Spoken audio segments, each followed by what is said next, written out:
चलिए शुरू करते हैं। क्लास 12th का हिस्ट्री है ये, ठीक है। चैप्टर नंबर 5 यात्रियों के नजरिए और पार्ट 1 हुआ। कौन सा होगा? पार्ट 1, जिसमें हमेशा इंट्रोडक्शन और कीवर्ड होता है। कीवर्ड ऐसे शब्द होते हैं जिसको आपको जानना बहुत जरूरी होता है। अगर आप इन शब्दों को जानते हैं तो चीजें काफी आसान हो जाती है और जब पढ़ते हैं तो काफी ईजी होती है। एंड मूवी देखने से पहले हम ट्रेलर देखते हैं, ठीक इसी प्रकार हमको ये चैप्टर से पढ़ने से पहले हमें कुछ ओवरव्यू देखना पड़ता है। देखिए, ऑनलाइन क्लास में केवल हम लिमिटेड चीजें समझा सकते हैं। लिमिटेड का मतलब है बिल्कुल कम चीजें समझा सकते हैं, समझ में आए, क्योंकि वीडियो लंबा होता है, आप भी नहीं देखते और हम लोग तब पढ़ा भी नहीं सकते। क्योंकि जब ऑफलाइन क्लास होता है उसमें क्या होता है, हम चीजों पर डिस्कशन करते हैं, एक दूसरे की राय जानते हैं, भाई तेरे हिसाब से क्या मतलब है, इस प्रकार की बातें होती है। लेकिन चलिए शुरू करते हैं। कुछ वर्ड मैंने इंपोर्टेंट लिख रखा है, अगर इससे कोई अलग वर्ड आपको लगता है तो आप कमेंट सेक्शन में उसको मेंशन करिए, डेफिनेटली मैं समझाऊंगा उसको, ठीक है। पहला वर्ड मैंने लिख रखा पुरोहित। पुरोहित कौन होता है? जो किसी भी धर्म का पूजा पाठ कराता है या ज्ञानी व्यक्ति होता है उसको हम पुरोहित कहते हैं, यानी पंडित कहते हैं। जैसे हिंदू धर्म में इसको ब्राह्मण कहते हैं, उसी पुरोहित। पुरोहित का मतलब जो पूजा पाठ कराए, यानी जो कर्म कांड कराए किसी भी धर्म का, उसे हम क्या कहते हैं? पुरोहित कहते हैं। जैसे हिंदू धर्म में उसे हम पंडित कहते हैं या फिर ब्राह्मण कहते हैं। इस्लाम यानी मुस्लिम में क्या कहते हैं? उसको मुल्ला कहते हैं, काजी कहते हैं, ठीक है, इन सब को कहते हैं, ठीक है। जैसे क्रिश्चियन में उसको फादर कहते हैं।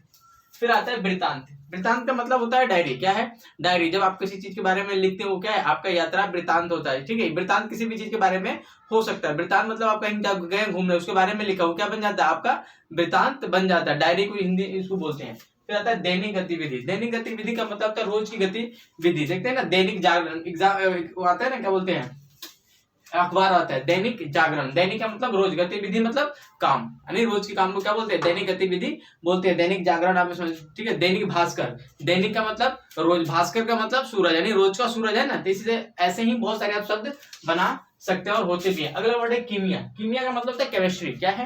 केमिस्ट्री। जो केमिस्ट्री वर्ड आया है ना, ये कहाँ से आया? नील नदी से इसकी उत्पत्ति हुई है। वहां की जो मिट्टी था, वहां से बहुत सारे एलिमेंट्स पाए गए, उसी के आधार पर इसको कीमिया बोलते हैं। क्या बोलते हैं? कीमिया से वर्ड आया। क्या है? इंग्लिश में केमिस्ट्री है, बोलते हैं ना, केमिस्ट्री है ना। तो केमिस्ट्री वर्ड कहाँ से आया? कीमिया वर्ड से। कीमिया का मतलब क्या है? केमिस्ट्री है। मुद्रण का मतलब क्या होता है? मुद्रण यहाँ मुद्रा पैसा वाला नहीं है, मुद्रण का मतलब है यहाँ पर प्रिंटिंग। क्या है? प्रिंटिंग है।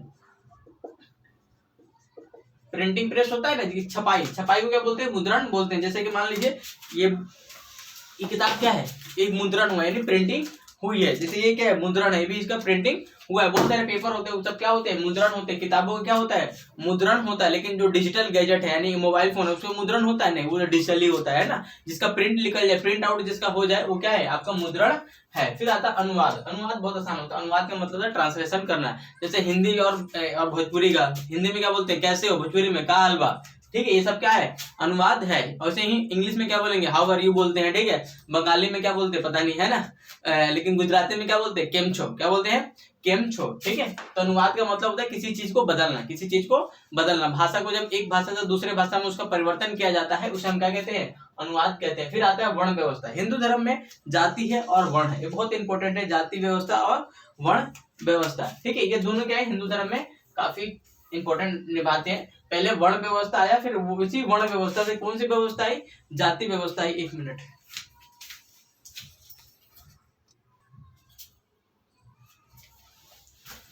ठीक है। तो हमें क्या बताता है? हाँ, वर्ण व्यवस्था। देखिए, वर्ण व्यवस्था की जो उत्पत्ति हुई ना, ये ऋग्वेद में हुई। कहाँ से हुई? ऋग्वेद के 10वें मंडल। जैसे चैप्टर होते हैं ना, वैसे ही ऋग्वेद के जो 10वां चैप्टर था ना, इसको बोलते थे मंडल। क्या बोलते थे? मंडल। वहां से इसकी उत्पत्ति होती है, ठीक है। एक महापुरुष की कल्पना की गई है। महापुरुष मतलब उसको ब्राह्मण मान लीजिए। ये क्या है? ये इस प्रकार का इंसान है। इंसान ऐसे बनता है ना, फोटोकॉपी वाला, ठीक है। जो ब्राह्मण हुए हैं वो जो भगवान विष्णु है, यानी जो महापुरुष है, उसके सिर से हुए हैं। ब्राह्मणों की उत्पत्ति सिर से हुई है। जो क्षत्रिय थे उनकी भुजा से हुई है। किससे हुई है? भुजा से। किसकी? क्षत्रियों की। अब बताता हूँ क्या कैसे कहानी इसका। क्षत्रिय से। जो वैश्य हैं उनके उदर से हुआ है, मतलब पेट और जांघे के बीच से हुआ है, ठीक है। इसको बोलते हैं वैश्य। सब लिखना जरूरी नहीं है। वैश्य। जो पैर से जिसकी उत्पत्ति है उसको बोलते हैं शूद्र। क्या बोलते हैं? शूद्र। देखिए, जो ब्राह्मण है ना, इसका काम क्या था? पढ़ना, पढ़ाना, दान लेना, दक्षिणा लेना, पुरोहित का काम करना ब्राह्मण का था।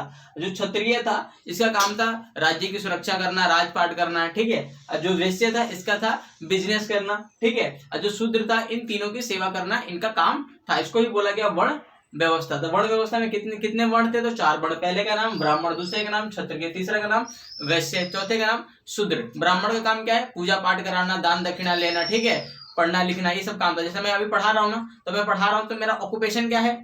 पढ़ाना, तो मैं क्या बन जाऊंगा, ब्राह्मण। अगर मान लो मैं आर्मी में चला जाता हूँ तो मेरा ऑक्यूपेशन क्या हो जाएगा, क्षत्रिय, ठीक है, क्योंकि मैं आपको सुरक्षा दे रहा हूँ। और मान लो कि मैं किसी पॉलिटिशियन में मुखिया बन जाता हूँ या जिला परिषद बन जाता हूँ, तो मेरा काम क्या हो जाएगा, मैं क्षत्रिय हो जाऊंगा, क्योंकि मैं राज कर रहा हूँ, ठीक है। अगर मान लो मैं ट्रेड करता हूँ, बिजनेस करता हूँ, दुकान खोल लेता हूँ, है ना, तो क्या बन जाऊंगा, मैं वैश्य बन जाऊंगा। लेकिन मान लो म्यूनिसिपैलिटी में मेरी ड्यूटी लग जाती है, झाड़ू पोछा लगाता हूँ, तो क्या बन जाऊंगा, मैं शूद्र बन जाऊंगा। तो इस प्रकार एक कॉन्सेप्ट थी, जो वर्ण व्यवस्था है ना, इस आधार पे था, आपके काम के हिसाब से आपका वर्ण तय होता था, ठीक है। लेकिन इसी से ना कास्ट निकल के आया, क्या निकल के आया, कास्ट वर्ड निकल के आया, ठीक है। इन ब्राह्मणों से अलग जाति जो थी ना, उनसे कास्ट बनेगी। जब आपस में मेल हो गई, काफी समस्या हुआ, तो नई नई जातियां आने लगी, उसको हम जाति व्यवस्था बोलते हैं। वर्ण से की उत्पत्ति ऋग्वेद से हुई, ठीक है, और इसी वर्ण से आगे जाति व्यवस्था बना। जाति व्यवस्था है ना, जन्म पे आधारित है, लेकिन जो वर्ण व्यवस्था है ये किस पे है, कर्म पे। आप जैसा करोगे वैसा आपका वर्ण होगा, ठीक है। यानी समय के हिसाब से आप इसको चेंज कर सकते हो, लेकिन जाति जो होती है ना, कभी जाति ही नहीं है,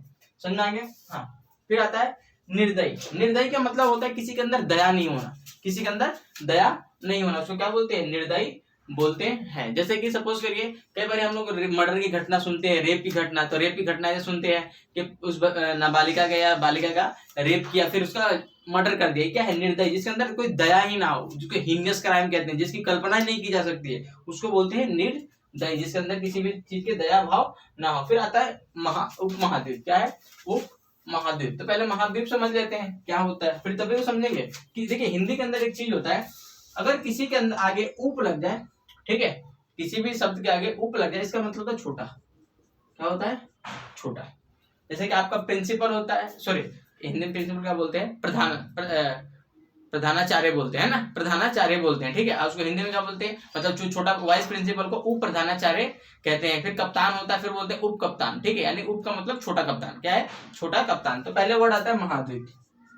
महाद्वीप, महाद्वीप क्या होता है, महाद्वीप भूमि का वह टुकड़ा होता है, वह बड़े टुकड़े होते हैं जो किसी जल द्वारा अलग होते हैं, उसको हम क्या बोलते हैं, महाद्वीप कहते हैं। अगर मैं इसी वर्ड के आगे महाद्वीप के आगे उप लगा दूं तो क्या होगा, ये भी किसी न किसी चीज से, पानी से, पहाड़ से अलग तो होंगे, लेकिन ये उप महाद्वीप से छोटे होंगे। इसके किस संदर्भ में प्रयोग करते हैं, तो भारतीय उप महाद्वीप लिखते हैं। क्या लिखते हैं, भारतीय उप महाद्वीप। जब भारतीय उप महाद्वीप बोलते हैं ना, तो केवल हम भारत की बात नहीं करते हैं, इसमें अपना पाकिस्तान भी आ जाता है, आपका श्रीलंका भी आता है, इसमें भूटान भी आता है, नेपाल भी आता है, बांग्लादेश भी आता है, मालदीव भी आता है, कई जगह लिखा है मालदीव भी आता है, ठीक है, पाकिस्तान भी आता है, अफगानिस्तान भी आता है। इसको बोलते हैं भारतीय उप महाद्वीप। जब हम प्राचीन भारत पढ़ते हैं या मध्यकालीन पढ़ते हैं, तो उस समय भारत ऐसे नहीं था कि बिल्कुल छोटा सा नहीं था, भारत बहुत बड़ा था, अखंड भारत था, बहुत बड़ा भारत था। उसको हम भारतीय उप महाद्वीप कहते हैं, क्योंकि महाद्वीप से थोड़ा सा छोटा है, लेकिन महाद्वीप जैसा ही दिखता है, इसीलिए हम क्या बोलते हैं, भारतीय उप महाद्वीप। तो आप जब एंशिएंट हिस्ट्री पढ़ते हैं या मिडाइवल हिस्ट्री पढ़ते हैं,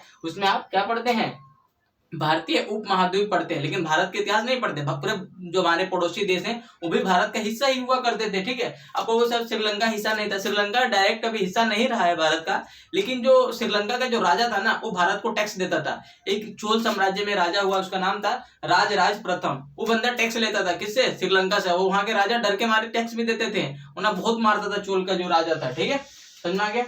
फिर आता है विध्वंस। विध्वंस का मतलब होता है तबाही। क्या है, तबाही। विध्वंस मींस किसी को तबाह कर देना, बर्बाद कर देना, ठीक है। जैसे कि अभी रसिया ने किसको बर्बाद कर दिया है, यूक्रेन को। क्या है, विध्वंस होता है। यानी विध्वंस का मतलब होता है किसी चीज को बर्बाद जब करते हैं तो उसको बोलते हैं विध्वंस हो जाना, ठीक है, डिस्ट्रॉय कर देना, ठीक है। अगला है सराय।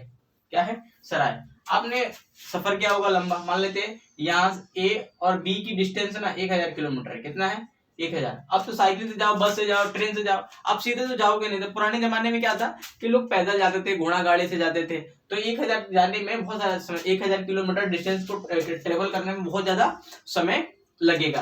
तो क्या कहते थे, मान लो कि एक बंदा एक दिन में कितना चलेगा, 50 किलोमीटर चलेगा, तो हर 50 किलोमीटर में ना एक रहने की जगह बना देते थे, उसको बोलते थे सराय। क्या बोलते थे, सराय, ठीक है। आजकल इसको इंग्लिश में बोलते हैं इन। क्या बोलते हैं, इन। आपने बहुत सारे, अगर दिल्ली में रहते हैं तो बहुत सारे होटलों के बाहर लिखे देखा होगा, जैसे मान लो कोई होटल है लाल है ना, लाल इन लिखा होगा, ठीक है। जैसे मान लो कोई होटल है यात्री, है ना, होटल का नाम रख दें यात्री इन, ठीक है। अब यही चीजें यूरोप में भी था। क्या था, यूरोप में। तो आपने होटल नाम सुन लिया, अब होटल की जगह पे जो रोडों के किनारे होटल होते हैं ना, उनको होटल नहीं कहते। जो रोडवे के आसपास होटल होते हैं, जैसे मान लीजिए हाईवे NH है, ये क्या है, NH मतलब नेशनल हाईवे है, इसके आसपास जो होटल रहेंगे ना, उसको होटल नहीं कहते हैं, उसको बोलते हैं मोटल। क्या बोलते हैं, मोटल। इसका मतलब होता है वे होटल जो हाईवे के आसपास हो उसे मोटल कहते हैं। उसी मोटल को क्या बोलते हैं उर्दू में, या फारसी वर्ड है, शायद फारसी वर्ड है या उर्दू मुझे नहीं पता, हालांकि इसको बोलते हैं सराय। क्या बोलते हैं सराय, क्या बोलते हैं सराय। फिर आता है आलोचनात्मक। आलोचनात्मक बहुत मस्त वर्ड है, किसी की आलोचना करना, निंदा करना, और उसमें ऐसे निंदा करना और अपनी बात को ऊंचा दिखाना। जैसे मान लीजिए एक तरफ मोदी है, ठीक है, दूसरे तरफ हम किसको ले लेते हैं, अवैसी को ले लें, अवैसी को ले लेते हैं, ठीक है, अवैसी। जो मान लो बीजेपी का जो बंदा होगा ना, वो क्या करेगा, अवैसी का आलोचना करेगा और ये दिखाने का प्रयास करेगा कि अवैसी गलत है। क्या है, अवैसी गलत है, प्रूफ करने की कोशिश करेगा, उसको बोलते हैं आलोचनात्मक। जो अवैसी का बंदा होगा, यानी जो एम का बंदा होगा, वो क्या करेगा, मोदी को नीचा दिखाने की कोशिश करेगा और अवैसी को ऊपर। तो इसके हिसाब से मोदी क्या होगा, गलत प्रूफ होगा, ठीक है। इसको बोलते हैं आलोचनात्मक, यानी किसी चीज की आलोचना करना, निंदा करना, उसको नीचे दिखाना, ठीक है। तो इसमें जो फ्रांसवा वर्नियर था उसने आलोचनात्मक दृष्टिकोण को अपनाया, हमेशा यूरोप को क्या करता था, भारत से बेहतर दिखाता था, बोलता था कि भारत है जो भारतीय उपमहाद्वीप है बहुत कमजोर है, ठीक है, और जो हमारा यूरोप है काफी अच्छा था। ये सबसे गद्दार मतलब यात्री था, है ना, जिस थाली में खाता था ना मुगलों की, उसी में छेद करता था। बेचारा मुगलों को ना अंग्रेजी नहीं आते थे, उन्हें इसको तो बहुत मार मारते हैं ना, इतना गलत गलत लिखता था इंडिया के बारे में। फिर आता है राजकीय। राजकीय का मतलब सरकारी, राजकीय मीन्स सरकारी। आपका जो स्कूल है ना, लिखा होगा ना राजकीय सर्वोदय बाल विद्यालय, राजकीय कन्या विद्यालय, राजकीय फलाना विद्यालय, ढिमकाना विद्यालय, है ना। तो राजकीय का मतलब होता है सरकारी, जो सरकार का हो, क्या है, राजकीय है। बोलते हैं ना राजकीय संपत्ति, सरकारी संपत्ति को राजकीय संपत्ति भी कहते हैं। जो देश की संपत्ति हो उसको हम राजकीय संपत्ति कहते हैं। फिर आता है निवेश। निवेश का मतलब होता है कि भविष्य में लाभ के उद्देश्य से जब कहीं पैसा लगाते हैं तो आपका निवेश कहलाता है। क्या कहलाता है, निवेश कहलाता है। जैसे कि आप भविष्य में अच्छे बनने के चक्कर में पढ़ाई कर रहे हैं तो आप क्या कर रहे हैं, यहाँ पर टाइम का निवेश कर रहे हैं, ठीक है। जब निवेश करने का ही आशय होता है कि हम भविष्य में क्या करेंगे, इससे प्रॉफिट कमाएंगे, ठीक है, तो निवेश कहलाता है। अगला वर्ड आता है अल्पसंख्यक। क्या है, अल्पसंख्यक। ये दो वर्ड है, अल्पसंख्यक और बहुसंख्यक। ये समझना बहुत जरूरी है, पॉलिटिक्स में भी काम आता है, ठीक है, हर जगह काम आता है, ठीक है। पॉलिटिक्स में क्या रोज ही अपने चलता है, अल्पसंख्यक मुसलमान है, बहुसंख्यक हिंदू उसके ऊपर अत्याचार कर रहे हैं, सबके शब्द आप सुनते रहते हैं, पेपर में आता रहता है, न्यूज़पेपर में आता रहता है, टीवी में आता रहता है। देखिए अल्पसंख्यक वर्सेस बहुसंख्यक। अल्प का मतलब होता है कम। क्या होता है, कम। संख्यक मीन्स नंबर, जिसकी संख्या कम हो क्या है, वो अल्पसंख्यक है। बहु मीन्स होता है ज्यादा। क्या आता है, ज्यादा। संख्यक में नंबर हुई, ठीक है, जिनकी संख्या ज्यादा वो क्या है, बहुसंख्यक है। तो अल्पसंख्यक का मतलब होता है तुलनात्मक रूप से जिसकी संख्या कम हो वो क्या होगा, अल्पसंख्यक होगा, ठीक है। और जिसकी संख्या ज्यादा होगी उसे हम क्या कहेंगे, उसे हम कहेंगे बहुसंख्यक, ठीक है, ठीक है। तो अल्पसंख्यक जिसकी संख्या कम हो, तुलनात्मक रूप से। देखिए किस किस आधार पर हो सकता है, ये लिंग के आधार पर हो सकता है, यानी लड़की मतलब मेल और फीमेल के आधार पर हो सकता है, ठीक है। ये धर्म के आधार पर हो सकता है, हिंदू वर्सेस मुस्लिम के आधार पर हो सकता है। ये भाषा के आधार पर हो सकता है, हिंदी वर्सेस इंग्लिश। जैसे मान लीजिए आपकी क्लास में 30 बच्चे हैं, कितने बच्चे हैं भाई, 30 बच्चे, उसमें से 20 इंग्लिश बोलते हैं, ठीक है, और 10 हिंदी बोलते हैं। तो अल्पसंख्यक कौन हुआ, हिंदी वाला। बहुसंख्यक इंग्लिश वाला, जिसकी संख्या ज्यादा हो। लेकिन शब्द लगाना तुलनात्मक रूप से। अब किसी चीज से जब तुलना करोगे तभी तो पता लगेगा बड़ा कौन सा है, छोटा कौन सा है। जैसे मैं बोलूँ ये बड़ा है कि छोटा है, आप बता नहीं पाओगे ये बड़ा है कि छोटा है, क्योंकि इसे हम तुलना ही नहीं कर रहे हैं, किसी से तुलना नहीं कर सकते। जैसे अगर मैंने ये ढक्कन लग रखा है इसके सामने, अब कहोगे भाई जो मार्कर है तुलनात्मक रूप से बड़ा है, किससे, एक कैप से बड़ा है। तो बहुसंख्यक कौन हुआ, मतलब बड़ा कौन हुआ, ये मार्कर हुआ। और अल्पसंख्यक मतलब छोटा कौन हुआ, ये वाला डिब्बी हुआ। समझ में आ गया। फिर आता है निरंकुशवाद। निरंकुशवाद का मतलब होता है जब किसी के ऊपर कोई सीमा ना हो, बाउंड्री ना हो, कुछ भी बोले, ठीक है, उसको बोलते क्या है, निरंकुशवाद बोलते हैं। जिसपे किसी प्रकार का कंट्रोल ना हो वो क्या है, निरंकुश होते हैं। समझ में आ गया कि नहीं आ गया होगा, ठीक है। निरंकुश जिसपे किसी प्रकार का सीमा ना हो वो क्या है, निरंकुश है। जैसे हमारे मास्टर जो धोते रहते हैं ना, निरंकुश हो जाते हैं पीटते पीटते, ठीक है। फिर आता है उपनिवेशवाद।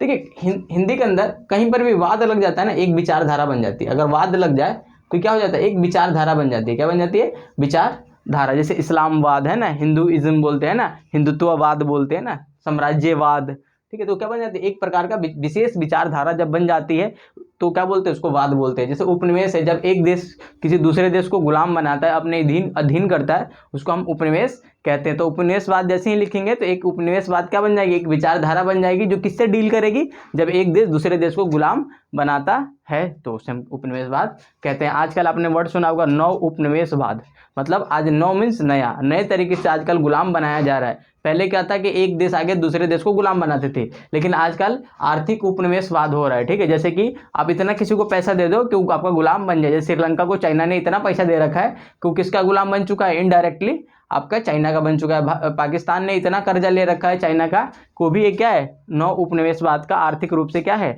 एग्जाम्पल है। जैसे मान लीजिए पाकिस्तान का आमदनी 100 रुपये है, कितने रुपए है, 100 रुपये, चाइना ने उसको 1000 रुपये दे दिया है, कितने रुपए, 1000 नहीं 1 लाख मान लेते हैं, थोड़ा 1000 तो सच भी जाएगा, 1 लाख रुपये उसने कर्जा दे रखा है, किसको, पाकिस्तान को। क्या कभी ये सधा पाएगा, नहीं सधा पाएगा। ठीक है, तो इसी को बोलते हैं आर्थिक उपनिवेशवाद। ठीक है, फिर आता है सती, ये बहुत इंपॉर्टेंट वर्ड है सती, और ये कंट्रोवर्सी वर्ड भी है, कंट्रोवर्शियल।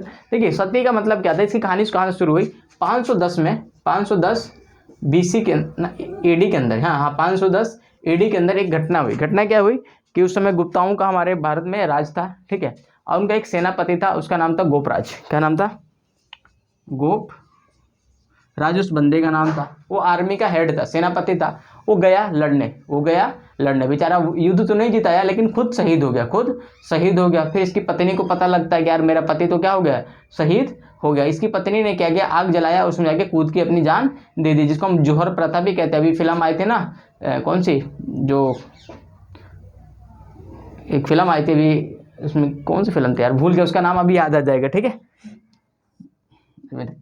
नाम याद नहीं आ रहा। ठीक है, तो गोपराज की पत्नी ने क्या किया, सती हो गई। लेकिन सती का यहाँ पे मतलब क्या है, अपने पति के ऊपर मूढ़ विश्वास, उसमें आस्था रखना, उसको हम सती बोलते हैं। अपने पति के लिए समर्पित हो जाना, उसको सती बोलते हैं। ठीक है, लेकिन सती का प्रथा आगे इसको मिसयूज किया गया, इसका इंटरप्रिटेशन था वो गलत कर दिया। इसमें महिलाओं को जिंदा जला दिया जाता था चिता पे। ठीक है, उसको हम सती प्रथा कहते हैं, जो भारत में 1829 में बंद हुई। इसके बारे में थोड़ा पढ़ना, राजा राम मोहन राय का नाम सुना होगा, इन्होंने काफी प्रयास किया। ठीक है, उनकी भाभी को जला दिया गया था, तभी ये सब चीजें हुई थी। देखिए दुनिया में ना कहते हैं ना कि हम महान लोग आते हैं पूरी दुनिया को बदलते हैं, अरे कुछ महान नहीं होते। ठीक है, जब अपने ऊपर पड़ती है ना तब पता चलता है। जैसे कि जब सती प्रथा तो बहुत पहले से चल रही थी, लेकिन राजा मोहन राय ने ऐसा क्यों किया, क्योंकि उनके भाभी को ना सती कर दिया गया, जला दिया गया।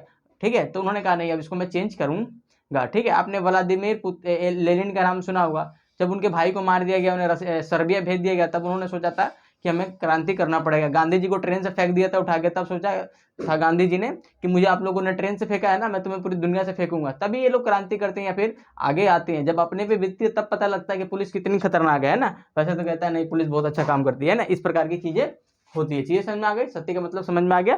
ठीक है, महिला को जला देते हैं। फिर आता है कि इसमें पढ़ना है क्या पूरे चैप्टर के अंदर, तो हमें पढ़ना है अल बिरूनी के बारे में। किसके बारे में, अल बिरूनी के बारे में पढ़ना है। ठीक है, उसके बाद उसकी किताब थी किताब उल हिंद। उल का मतलब होता है यहाँ पे द, हिंदी में द लिखते हैं ना, वैसे ही द होता है। ठीक है, किताब अल हिंद भी बोलते हैं इसको। ठीक है, किताब उल हिंद भी बोलते हैं। ठीक है, अल बिरूनी का। ठीक है, ख्वाजरिम में इसका जन्म होता है, और उस जमाने के अंदर जितने भी एजुकेशन होता है ये लेता है। इसको महमूद गजनवी जो होता है इसको अटैक करके जो अपने यहाँ रखता है, गजनी शहर में रखता है, और ये बहुत बड़ा विद्वान होता है। फिर आता है इब्न बतूता होता है। इब्न बतूता आपने गाना सुना होगा, इब्न बतूता बगल में जूता वाला, आपने गाना 100% सुना होगा। तो ये मोरक्को से आता है। मोरक्को जो है उत्तरी अफ्रीका महाद्वीप का, मतलब महाद्वीप अफ्रीका महाद्वीप के जो उत्तरी जो हिस्सा है ना, वहाँ पे एक देश है मोरक्को, वहाँ से ये बेचारा चल के आता है। ये बहुत मतलब ऐसा बंदा था, इसको ना कहता था कि मुझे ना बुक्स में कम विश्वास है, मुझे जाके देखने में विश्वास है। किसमें विश्वास है, देखने में ज़्यादा इसको ट्रस्ट है, लेकिन बुक पढ़ के मजे ले लेना। ठीक है,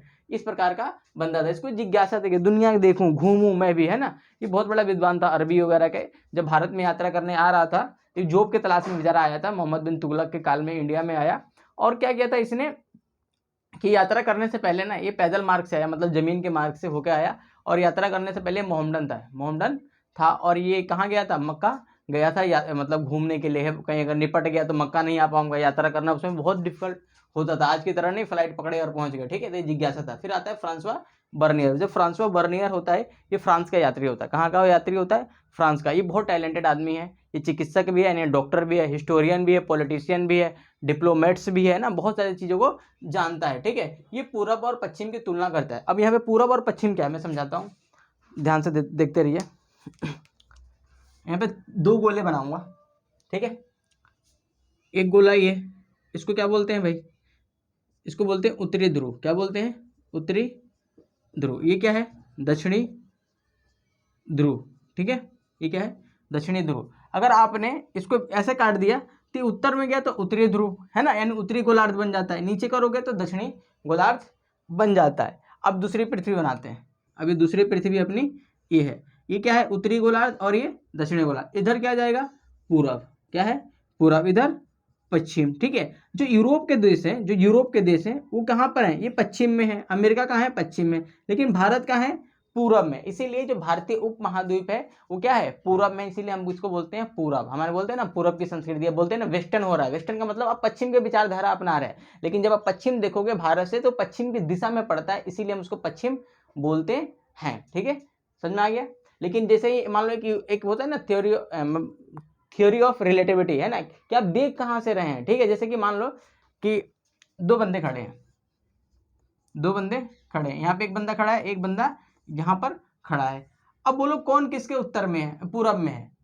अब ये कहोगे जो बी है, ए है, वो बी के पूरब में है। ये क्या बोलेगा, बी जो है मेरे पश्चिम में है, यानी आप देख कहाँ से रहे हो। लेकिन मान लो कि बंदा बीच में आ गया तो अब ये क्या होगा, इसके पूरब में हो गया, ये इसके पश्चिम में होगा। ऐसे कहानी चलती रहती है, तो वो देखना पड़ता है पूरब और पश्चिम। तो पश्चिम का मतलब है यूरोप, क्या है, यूरोप। और पूरब का मतलब है एशिया महाद्वीप और अपने भारतीय उपमहाद्वीप। तो हमेशा ये भारतीय उपमहाद्वीप को कमजोर दिखाता है, तुलना करता है, कहता है देखो यहाँ के लोग कितने गरीब हैं, है ना। खुद बेचारा जो रोजगार के तलाश में आया था और हमें ही गरीब कह रहा था। ठीक है, और फ्रांसवा बर्नियर मतलब काम किया इसने। ठीक है, और ये पूरब और पश्चिम की तुलना करता था। और इसने एक बुक लिखी थी, मुगल एम्पायर में आया था, शाहजहां के टाइम में आया था। इसने एक बुक लिखी travels in the Mughal empire, एक काफ़ी फेमस बुक इसकी हुई।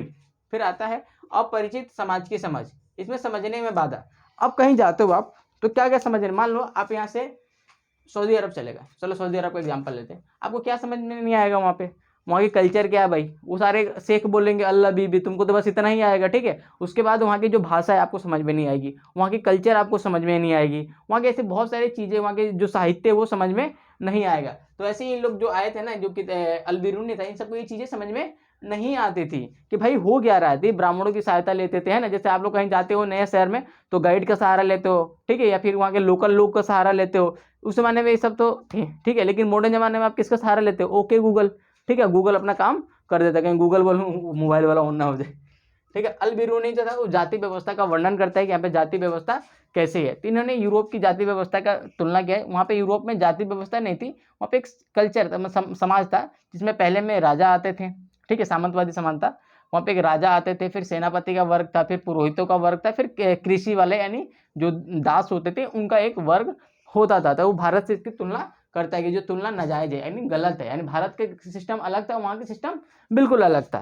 फिर आता है इब्न बतूता। इब्न बतूता कहाँ से आते हैं, मोरक्को से आते हैं। ठीक है, मोरक्को कहाँ पर है, अफ्रीका महाद्वीप में एक छोटा सा देश है, उत्तरी अफ्रीका में ये देश है। ये नारियल और पान को देखकर ना कंफ्यूज हो जाता है, क्योंकि इनके यहाँ नारियल नहीं होता और पान नहीं होता। तो नारियल देखता कहता है भैया ये तो पेड़ ना बिल्कुल खजूर की तरह है, लेकिन इसका फल बड़ा विचित्र है कि मतलब इंसान की शक्ल जैसा है, मतलब नाक है, मुंह है, आँख है। ठीक है, कहता है कि इसके फल जो है खजूर जैसे नहीं है, वृक्ष खजूर जैसा है लेकिन फल बिल्कुल अलग है। इसके अंदर जो माथा के अंदर जो मतलब जो नारियल के अंदर है वो बिल्कुल हमारे दिमाग की तरह है। इस प्रकार की बातें करता है, उसमें पानी है। ये देख के बड़ा खुश होता है। जैसे आपने ड्रैगन फ्रूट देखा है, उसका नाम आजकल मोदी जी ने बदल दिया, कमलम रख दिया। ठीक है, उसके बारे में थोड़ा देखिए। ड्रैगन फ्रूट देख कर हम चौंक जाते हैं ना, भाई कैसा फल है ना। कीवी को देख के हम चौंक जाते हैं, क्योंकि हमारे यहाँ वो नहीं होता तो हम नहीं जानते उसके बारे में। फिर ऐसे ही पान के पत्ता देखता है, कहता है यार पान के पत्ता में फल तो आते नहीं है, लेकिन इसका यूज होता है। लेकिन ये कैसा है, अंगूरों की तरह है, अंगूर जैसे होते हैं ना इस प्रकार का है। फिर ये भारतीय शहरों के बारे में कहता है, भारतीय जो शहर है ये केवल ये बाजार नहीं है, ये संस्कृति के ही मंच है। यहाँ पे गायन भी होता है, बजायन भी होता है, नृत्य भी होता है, संगीत भी होता है। जो बाजार हैं हरे भरे हैं, हरे भरे के मतलब समृद्धि है, बाजार में हर चीज खुला बिकता है। ठीक है, काफी पैसे वाले यहाँ के लोग हैं, मार्केट भी, इस प्रकार की बातें करता है। संचार प्रणाली से काफी खुश होता है। संचार प्रणाली मतलब कनेक्टिंग प्रणाली जो था उस जमाने में, दिल्ली और आगरा की यात्रा का होगा तो 10 दिन का टाइम लगता था, दिल्ली ग्वालियर में भी 10 दिन लगता था, है ना, मुल्तान और दिल्ली का 50 दिन का टाइम लगता था ना, इस प्रकार की चीजें थी। लेकिन उलूक प्रणाली था, ठीक है, उसमें घोड़े से आप संचार करते थे, तो उससे काफी प्रभावित था ये, और कहता था कि काफी अच्छा है, कि पूरी दुनिया में ये पहली बार देखता है और काफी जल्दी काम हो जाता है। जो गुप्त सूचनाएं होती हैं राजा को 5 दिन में पहुंच जाता है। इस प्रकार की ये बातें करता है। फिर आता है बर्नियर का अविकसित पूर्व। तो बर्नियर ने गद्दार था, ये क्या था,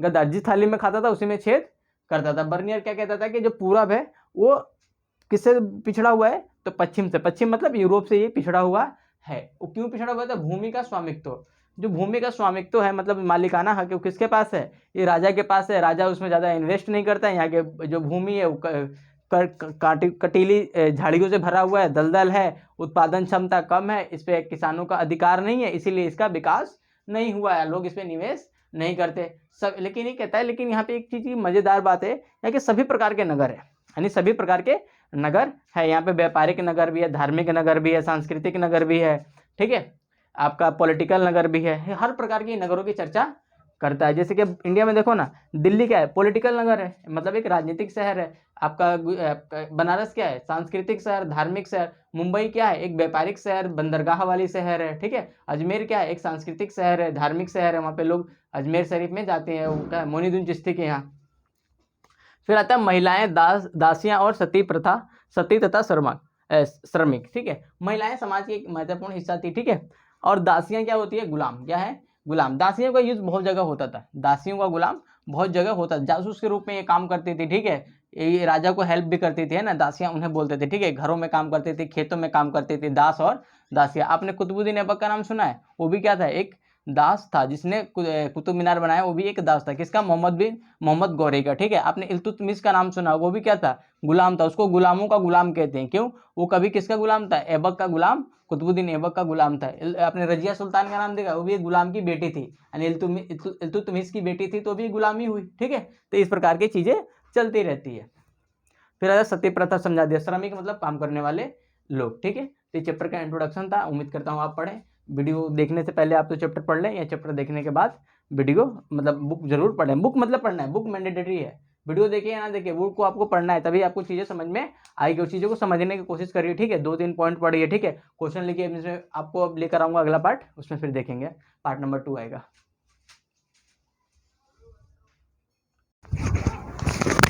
तो चलिए शुरू करते हैं, यात्रियों की नज़रिए, क्लास 12th का चैप्टर नंबर ये 5 है, ठीक है। पार्ट नंबर 2 है, ठीक है, यात्रियों की नज़रिए। सबसे पहले क्वेश्चन आता है कि लोग यात्रा क्यों करते हैं, लोग यात्रा क्यों करते हैं। यात्रा करने के पीछे तो मजबूरी होती है, कई बारी जानबूझ के। तो कुछ लोग सुरक्षा के डर से करते हैं, मतलब कि सुरक्षा के लिए करते हैं, कोई दुनिया को खोजने के लिए करता है, कुछ को ज़िंदगी में नया करना होता है, किसी को रोजगार चाहिए, किसी को यश चाहिए, यश मतलब प्रसिद्धि चाहिए, किसी को कुछ करना है, यानी इसीलिए लोग यात्रा करते हैं। तो यात्रा 2 प्रकार से होता है, एक तो डर के मारे, भय के मारे, और तीसरा बंदा मतलब आपको सुरक्षा के लिए चाहिए, आपको दुनिया को जानना है, एक्सप्लोर करना है दुनिया को, तो आप यात्रा करते हैं, ठीक है। तो हमें इसमें देखना है सबसे पहले अल-बिरूनी के बारे में। किसके बारे में, अल-बिरूनी जो है उज्बेकिस्तान से आता है। कहाँ से आता है, उज्बेकिस्तान से। इसका आने का कोई मन नहीं था। जब जो सुल्तान महमूद था, जब इसका अटैक हुआ, तो पहले क्या होता था, एक राजा होता था, सपोज करो ये राजा है, क्या है, राजा है, किसी साम्राज्य पे इसने अटैक किया, तो वहाँ के लोगों को, जो सामान्य जनता होती थी, उसको मार देते थे। ये लोग क्या करते थे, राजा को मार देते थे, और वहाँ के जो लोग होते थे, नागरिक होते थे, आम जनता, उसको भी मार देते थे ये लोग, आर्मी को मार देते थे। उसके बाद वहाँ की धन संपत्ति सब लूटते थे।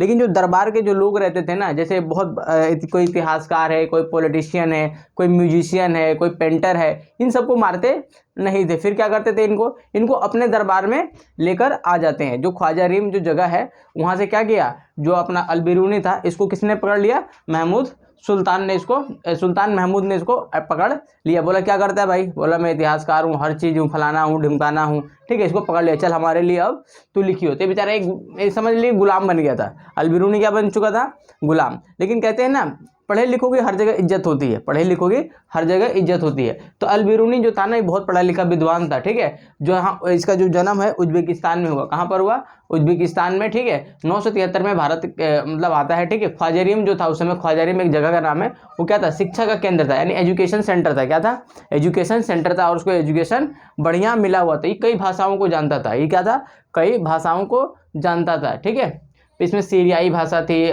फारसी थी, ठीक है। उसके बाद हिब्रू थी, संस्कृत थी, इन सब भाषाओं को जानता था। लेकिन यूनानी भाषा नहीं जानता था, लेकिन इसने रूसों और प्लेटो को पढ़ रखा था। रूसो और प्लेटो क्या है? रूसो और प्लेटो ना राजनीतिक विज्ञान के पापा है। क्या है? राजनीतिक विज्ञान के पापा है। मतलब कि अगर राजनीतिक विज्ञान पढ़ते हैं, पॉलिटिकल साइंस पढ़ते हैं, क्लास 12th वाली नहीं कह रहा हूँ, जो आप 11th की पढ़ोगे जिसमें दूसरा बुक है राजनीतिक विज्ञान और सिद्धांत, अगर उसमें पढ़ा, अगर इन बंदों का नाम नहीं आया ना, पॉलिटिकल साइंस पढ़ना बेकार है। ये बहुत बड़े महान क्या थे? राजनीतिज्ञ थे। इन्होंने बहुत सारे विचार दिए, समानता का, सामाजिक का, अधिकार क्या होगा, न्याय क्या होगा, इस प्रकार पे बातें करी। तो इनका जो सिद्धांत था किसने पढ़ रखा था? अल्बिरूनी ने पढ़ रखा था। लेकिन ये सारे यूनानी थे। क्या थे?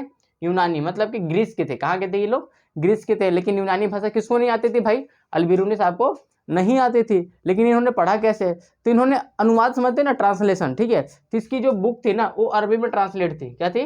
अरबी में ट्रांसलेट थी। और अरबी किसको आती थी? अल्बिरूनी को आती थी। उसी के माध्यम से ये पढ़ रखा था, ठीक है। इसके अरबी अनुवाद इसने प्लेटो और रूसो का किसने पढ़ रखा है? अल्बिरूनी ने पढ़ रखा था, ठीक है। जब महमूद अटैक करता है ख्वाजारिम पे, तो बहुत सारे विद्वानों को अपने साथ लेकर आता है। उसमें से एक विद्वान कौन था? अल्बिरूनी था, ठीक है। ये पंजाब की जो पंजाब था वो किसके साम्राज्य में आ गया था? सुल्तान महमूद के साम्राज्य में आ गया था। जो अपने पंजाब है, पाकिस्तान वाला पंजाब, और जो अपना थोड़ा बहुत पाकिस्तान है, अब थोड़ा सा ही बचा है पाकिस्तान, है ना। जो असली पाकिस्तान था तो पंजाब में, पाकिस्तान में चला गया, ठीक है, बंटवारे के बाद, है ना। तो ये जो महमूद गजनी कह रहा हूँ, जो सुल्तान महमूद था, ये गजनवी साम्राज्य का हिस्सा बन चुका था, ठीक है। जो गजनवी साम्राज्य था उसमें महमूद सुल्तान जो था बहुत बड़ा प्लेयर था, ठीक है। इसमें क्या था, जो पंजाब था वो महमूद सुल्तान के आ गया था, फिर गजनवी का हिस्सा बन चुका था, ठीक है। तो अल्बिरूनी जो था ना बहुत समझदार था, ये बात पहले पता चल चुकी है, ठीक है। वो खगोल जानता था। खगोल का मतलब तारों के बारे में जानता था, ग्रह के बारे में जानता था, सूर्य के बारे में जानता था। इस सबकी इसकी नॉलेज थी, ठीक है। जब बोलते हैं ना आज सूर्य ग्रहण है, चंद्र ग्रहण है, इस सब के बारे में जहाँ से हमें जानकारी प्राप्त होती है, बोलते हैं ना तेरा बेटा शनि भारी चल रहा है, इसका मतलब वो खगोल जानता है, खगोल विज्ञान को जानता है। चिकित्सा को जानता है, मतलब हेल्थ से जानता था। कोविड का टीका कैसे बनेगा, है ना, मतलब जो भी उस समय की जो दवाइयाँ वगैरह थी, ये कौन जानता था? अल्बिरूनी भाई साहब जानता था। गणित जानता था, मैथ, जिससे हम लोग सब डरते हैं, उस जमाने में ये बहुत अच्छे से मैथ जानता था, एक झटके में मैथ कर देता था। विद्वानों के साथ समय बिताया इसने। अब कहते कहते हैं ना, जैसी संगत वैसी रंगत। आप जैसे लोगों के साथ रहोगे वैसे आपकी बुद्धि और आपका विचार होगा। तो ये जो अल्बिरूनी था वो छपरी टाइप के लोगों के साथ नहीं रहता था। ये किसके साथ रहता था? विद्वान के लोग। विद्वान बोले तो बहुत पढ़े लिखे लोगों के साथ रहता था। तो ये लोग धर्म के बारे में इसको जानकारी मिली, संस्कृत के बारे में, और दर्शन। दर्शन मतलब किसी चीज़ के सोचने का नज़रिया कैसा है। देखिए, एक होता है पश्चिमी दर्शन, क्या होता है, एक होता है पूर्वी दर्शन। पूर्वी मतलब पूरब के, जो पूर्वी गोलार्ध के लोग हैं वो क्या सोचते हैं दुनिया को लेकर, जो पश्चिमी गोलार्ध के लोग हैं वो क्या दुनिया को लेकर सोचते हैं। इसी को बोलते हैं पूर्वी दर्शन और पश्चिमी दर्शन। जो हमारी जो पूर्वी दर्शन है वो अध्यात्म है। अध्यात्म में मतलब ईश्वर में थोड़ा ज़्यादा विश्वास है। जो पश्चिमी है वो थोड़ा कम विश्वास करते हैं, तर्कवाद पे ज़्यादा है। हम लोग थोड़ा से मनोवैज्ञानिक होते हैं, मन पे थोड़ा संवेदनशील होते हैं। इस प्रकार की हमारी पूर्वी दर्शन है। तो इसने दर्शन का लिया, भारतीय दर्शन किसी चीज़ को कैसे कहती है। फिर इसने अपनी किताब लिखी, किताब उल हिंद। क्या लिखा? किताब उल हिंद या किताब अल हिंद, दोनों लिखा हुआ आता है। अल हिंद पढ़ना है आपको, किताब अल हिंद। इसने बुक लिखी, कौन सी भाषा में लिखी? इसने अरबी भाषा में लिखी। कैसी भाषा में? अरबी। सरल और स्पष्ट भाषा थी, बिल्कुल गाइड की वाली भाषा लिखी है ना, टू द पॉइंट इसने बात लिखी। सरल और स्पष्ट भाषा में कौन सी बुक लिखी? इसने आपका किताब अल हिंद लिखा, ठीक है। फिर आता है इसमें जानकारी। इसकी किताब से हमें क्या मिलता है? इसकी किताब ना समझ लीजिए ना गाइड था। क्या था? गाइड। उसमें हमें धर्म के बारे में मिलता है, दर्शन के बारे में। दर्शन मतलब पूरी दुनिया को आप किस नज़र से देखते हैं और आपका सोच क्या है, उसको हम दर्शन बोलते हैं। त्योहारों के बारे में, खगोल विज्ञान, जो ग्रह है, आपका नक्षत्र है, ठीक है, इस सब के बारे में हमें जानकारी मिलती है। रीति रिवाज, लोगों की रीति रिवाज कैसी है, वहाँ के प्रथा कैसी है, सिस्टम कैसे चली आ रही है, सामाजिक जीवन कैसा है लोगों का, भार तौल मतलब नापने के क्या प्रणाली, 1 मीटर में कितना सेंटीमीटर होता है, इस सब की जानकारी वहाँ मिलती है। मापन, ठीक है, विधि मतलब कानून, मूर्ति कला, है ना, इन सब की जानकारी हमें मिलती है, ठीक है। विज्ञान के भी थोड़ा बहुत जानकारी मिलता है। विज्ञान को यहाँ पे कीमिया बोला गया। क्या बोला गया है? कीमिया मीन्स केमिस्ट्री की भी हमें जानकारी मिलती है। तो इसकी बुक क्या था? एक किताब नाम की पूरी गाइड था। किसकी? अल्बिरूनी की किताब। इसका क्या नाम था भाई? किताब अल हिंद नाम था, ठीक है। इसने 80 चैप्टर बांटे। इसकी पूरे चैप्टर मतलब जो किताब थी उसमें कितने चैप्टर हैं? तो पूरे 80 चैप्टर आपको देखने को मिलते हैं। तो विशिष्ट शैली का इसने प्रयोग किया। इसका लिखने का जो स्टाइल था ना बिल्कुल अलग था। क्या अलग था भाई? तो इसने पहला था कि जो इसने पहले सबसे ऊपर एक प्रश्न पूछा था। क्या पूछा था? प्रश्न। जैसे ऑफलाइन क्लास में क्या होता है जब हम पढ़ते हैं ना, ऑनलाइन में तो ऐसा नहीं होता, लेकिन ऑफलाइन में क्या होता है? ऑफलाइन में कि हम बच्चों से प्रश्न पूछते हैं, बच्चे बताते हैं, ठीक है, इससे अच्छा क्लास हो पाता है, ठीक है। लेकिन ऑनलाइन में इतना स्कोप नहीं होता। तो लेकिन जब उसने बुक लिखा तो सबसे पहले एक क्वेश्चन पूछता था, ठीक है, कि संस्कृति, मान लो संस्कृति पे इसने बुक लिख रहा है, ठीक है, या धर्म पे, तो लिखेगा धर्म क्या है। तो पूरी दुनिया के जितने धर्म है ना उसके बारे में ये बताएगा, ये धर्म में ये होता है, इस धर्म में ये होता है, सबके धर्म को बताएगा। फिर बताएगा कि इसकी तुलना करेगा, इसकी तुलना करेगा कि कौन सा धर्म अच्छा है, किस धर्म, कौन सी चीज़ कहाँ पर अच्छा है, कौन सा चीज़ कहाँ पर बुरा है। कौन करता था ये? अल बिरूनी करता था। कौन सी किताब में? किताब अल हिंद में करता था। तो ये तुलनात्मक दृष्टिकोण अपनाता था कौन? अल बिरूनी अपना। समझ में आ गया? तो क्वेश्चन आता है अल बिरूनी ने कौन सी किताब लिखी? किताब अल हिंद लिखी, ठीक है। कौन सी भाषा में? तो अरबी भाषा में, ठीक है। समझ में आ गया? तो क्या क्या मिलता है, कितने चैप्टर में बटे हुए थे इसके बुक? तो 80 चैप्टर में बटे हुए थे। कितने चीज़ों की जानकारी मिलती है, तुम्हें जो समझ में आता है ना, अच्छी अच्छी बातें सब लिख दो इसके अंदर, ठीक है। और कैसी, कौन सी शैली का प्रयोग किया? तो इसने सबसे पहले एक प्रश्न पूछता था, संस्कृतियों का वर्णन करता था, अलग अलग जो संस्कृति है उसकी पढ़ता, बताता था कि ये संस्कृति में ऐसा होता है, हिंदू में ऐसा होता है, इस्लाम में ऐसा होता है, फारसी में ऐसे होता है, ठीक है। फिर उसकी तुलना करता था। और इसकी जो शैली है ये मैथ से प्रभावित थी, क्योंकि ये मैथ का टीचर भी था, मतलब मैथ का विद्वान भी था। समझ आ गया? अब हम देखते हैं इब्न बतूता के बारे में।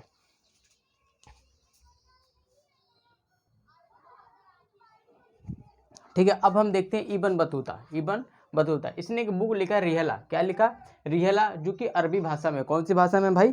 ये अरबी भाषा में इसने लिखा। जो अल बिरूनी था उसने भी अपनी पुस्तक किसमें लिखी थी? अरबी में लिखी हुई थी। मिलाने को आता है, ठीक है। तो इब्न बतूता है मोरक्को से आता है। कहाँ से आता है? मोरक्को से। जो मोरक्को एक देश है अफ्रीका महाद्वीप के उत्तरी हिस्से में। कहाँ पर है? उत्तरी हिस्सा में, जिसका जो सीमा है वो किससे लगता है? आपका भूमध्य सागर से लगता है, ठीक है। तो आरंभिक विश्व यात्री था। क्या था? विश्व यात्री। आप यूट्यूब पे देखोगे कि नोमाद करके है, जो कि पूरी दुनिया घूमता है, अफ्रीका भी जाता है, आपका रसिया भी जाता है, हर जगह जाता है और वीडियो बना के डालता है। वैसे ही बेचारा ये भी इब्न बतूता क्या था, उसके पास यूट्यूब तो उस समय था नहीं कि मैं बताऊंगा मैं यहाँ पहुँच गया, यहाँ पहुँच गया। तो बेचारा लिखता था। क्या करता था? लिखता था। और कब की बात है ये? 14वीं सदी की, यानी 14वीं सदी में ये बेचारा पूरी दुनिया को घूमने के लिए निकला था। इसका जन्म कहाँ पर हुआ? मोरक्को के अंदर। एक शिक्षित परिवार में हुआ, एजुकेशन फुल मिली थी, पैसे की कमी नहीं थी, ठीक ठाक से घर से था, ठीक है। ये तेंजियर परिवार में था। क्या था?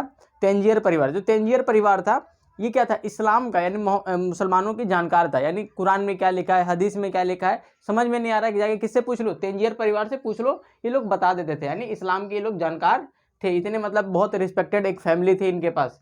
फिर आता है इसने शिक्षा, जब बहुत कम उम्र में था तो इसने साहित्य और शास्त्र का अध्ययन कर लिया। शास्त्र का मतलब था किसी भी चीज़ के विद्वान जो होते हैं, सब क्या शास्त्र को हम कैसे समझाऊं, कि किसी भी जो किताब होता है ना, किसी भी धर्म के बारे में जो विस्तृत चर्चा मिलता है वो शास्त्रों के अंदर मिलता है। कहते हैं शास्त्र में लिखा है। भागवत गीता क्या है? एक शास्त्र है, ठीक है। उसमें इस मतलब भागवत गीता तो नहीं पढ़ा था, लेकिन उस टाइप की जो चीज़ें थी, कुरान था, हदीस था, इसने पढ़ रखा था, साहित्य पढ़ रखा था। देखिए साहित्य क्या होता है, कहानी क्या होता है, बहुत अंतर है, ठीक है। बोलते हैं ना साहित्य पढ़ रहा हूँ, देखिए एक होता है कहानी। क्या होता है?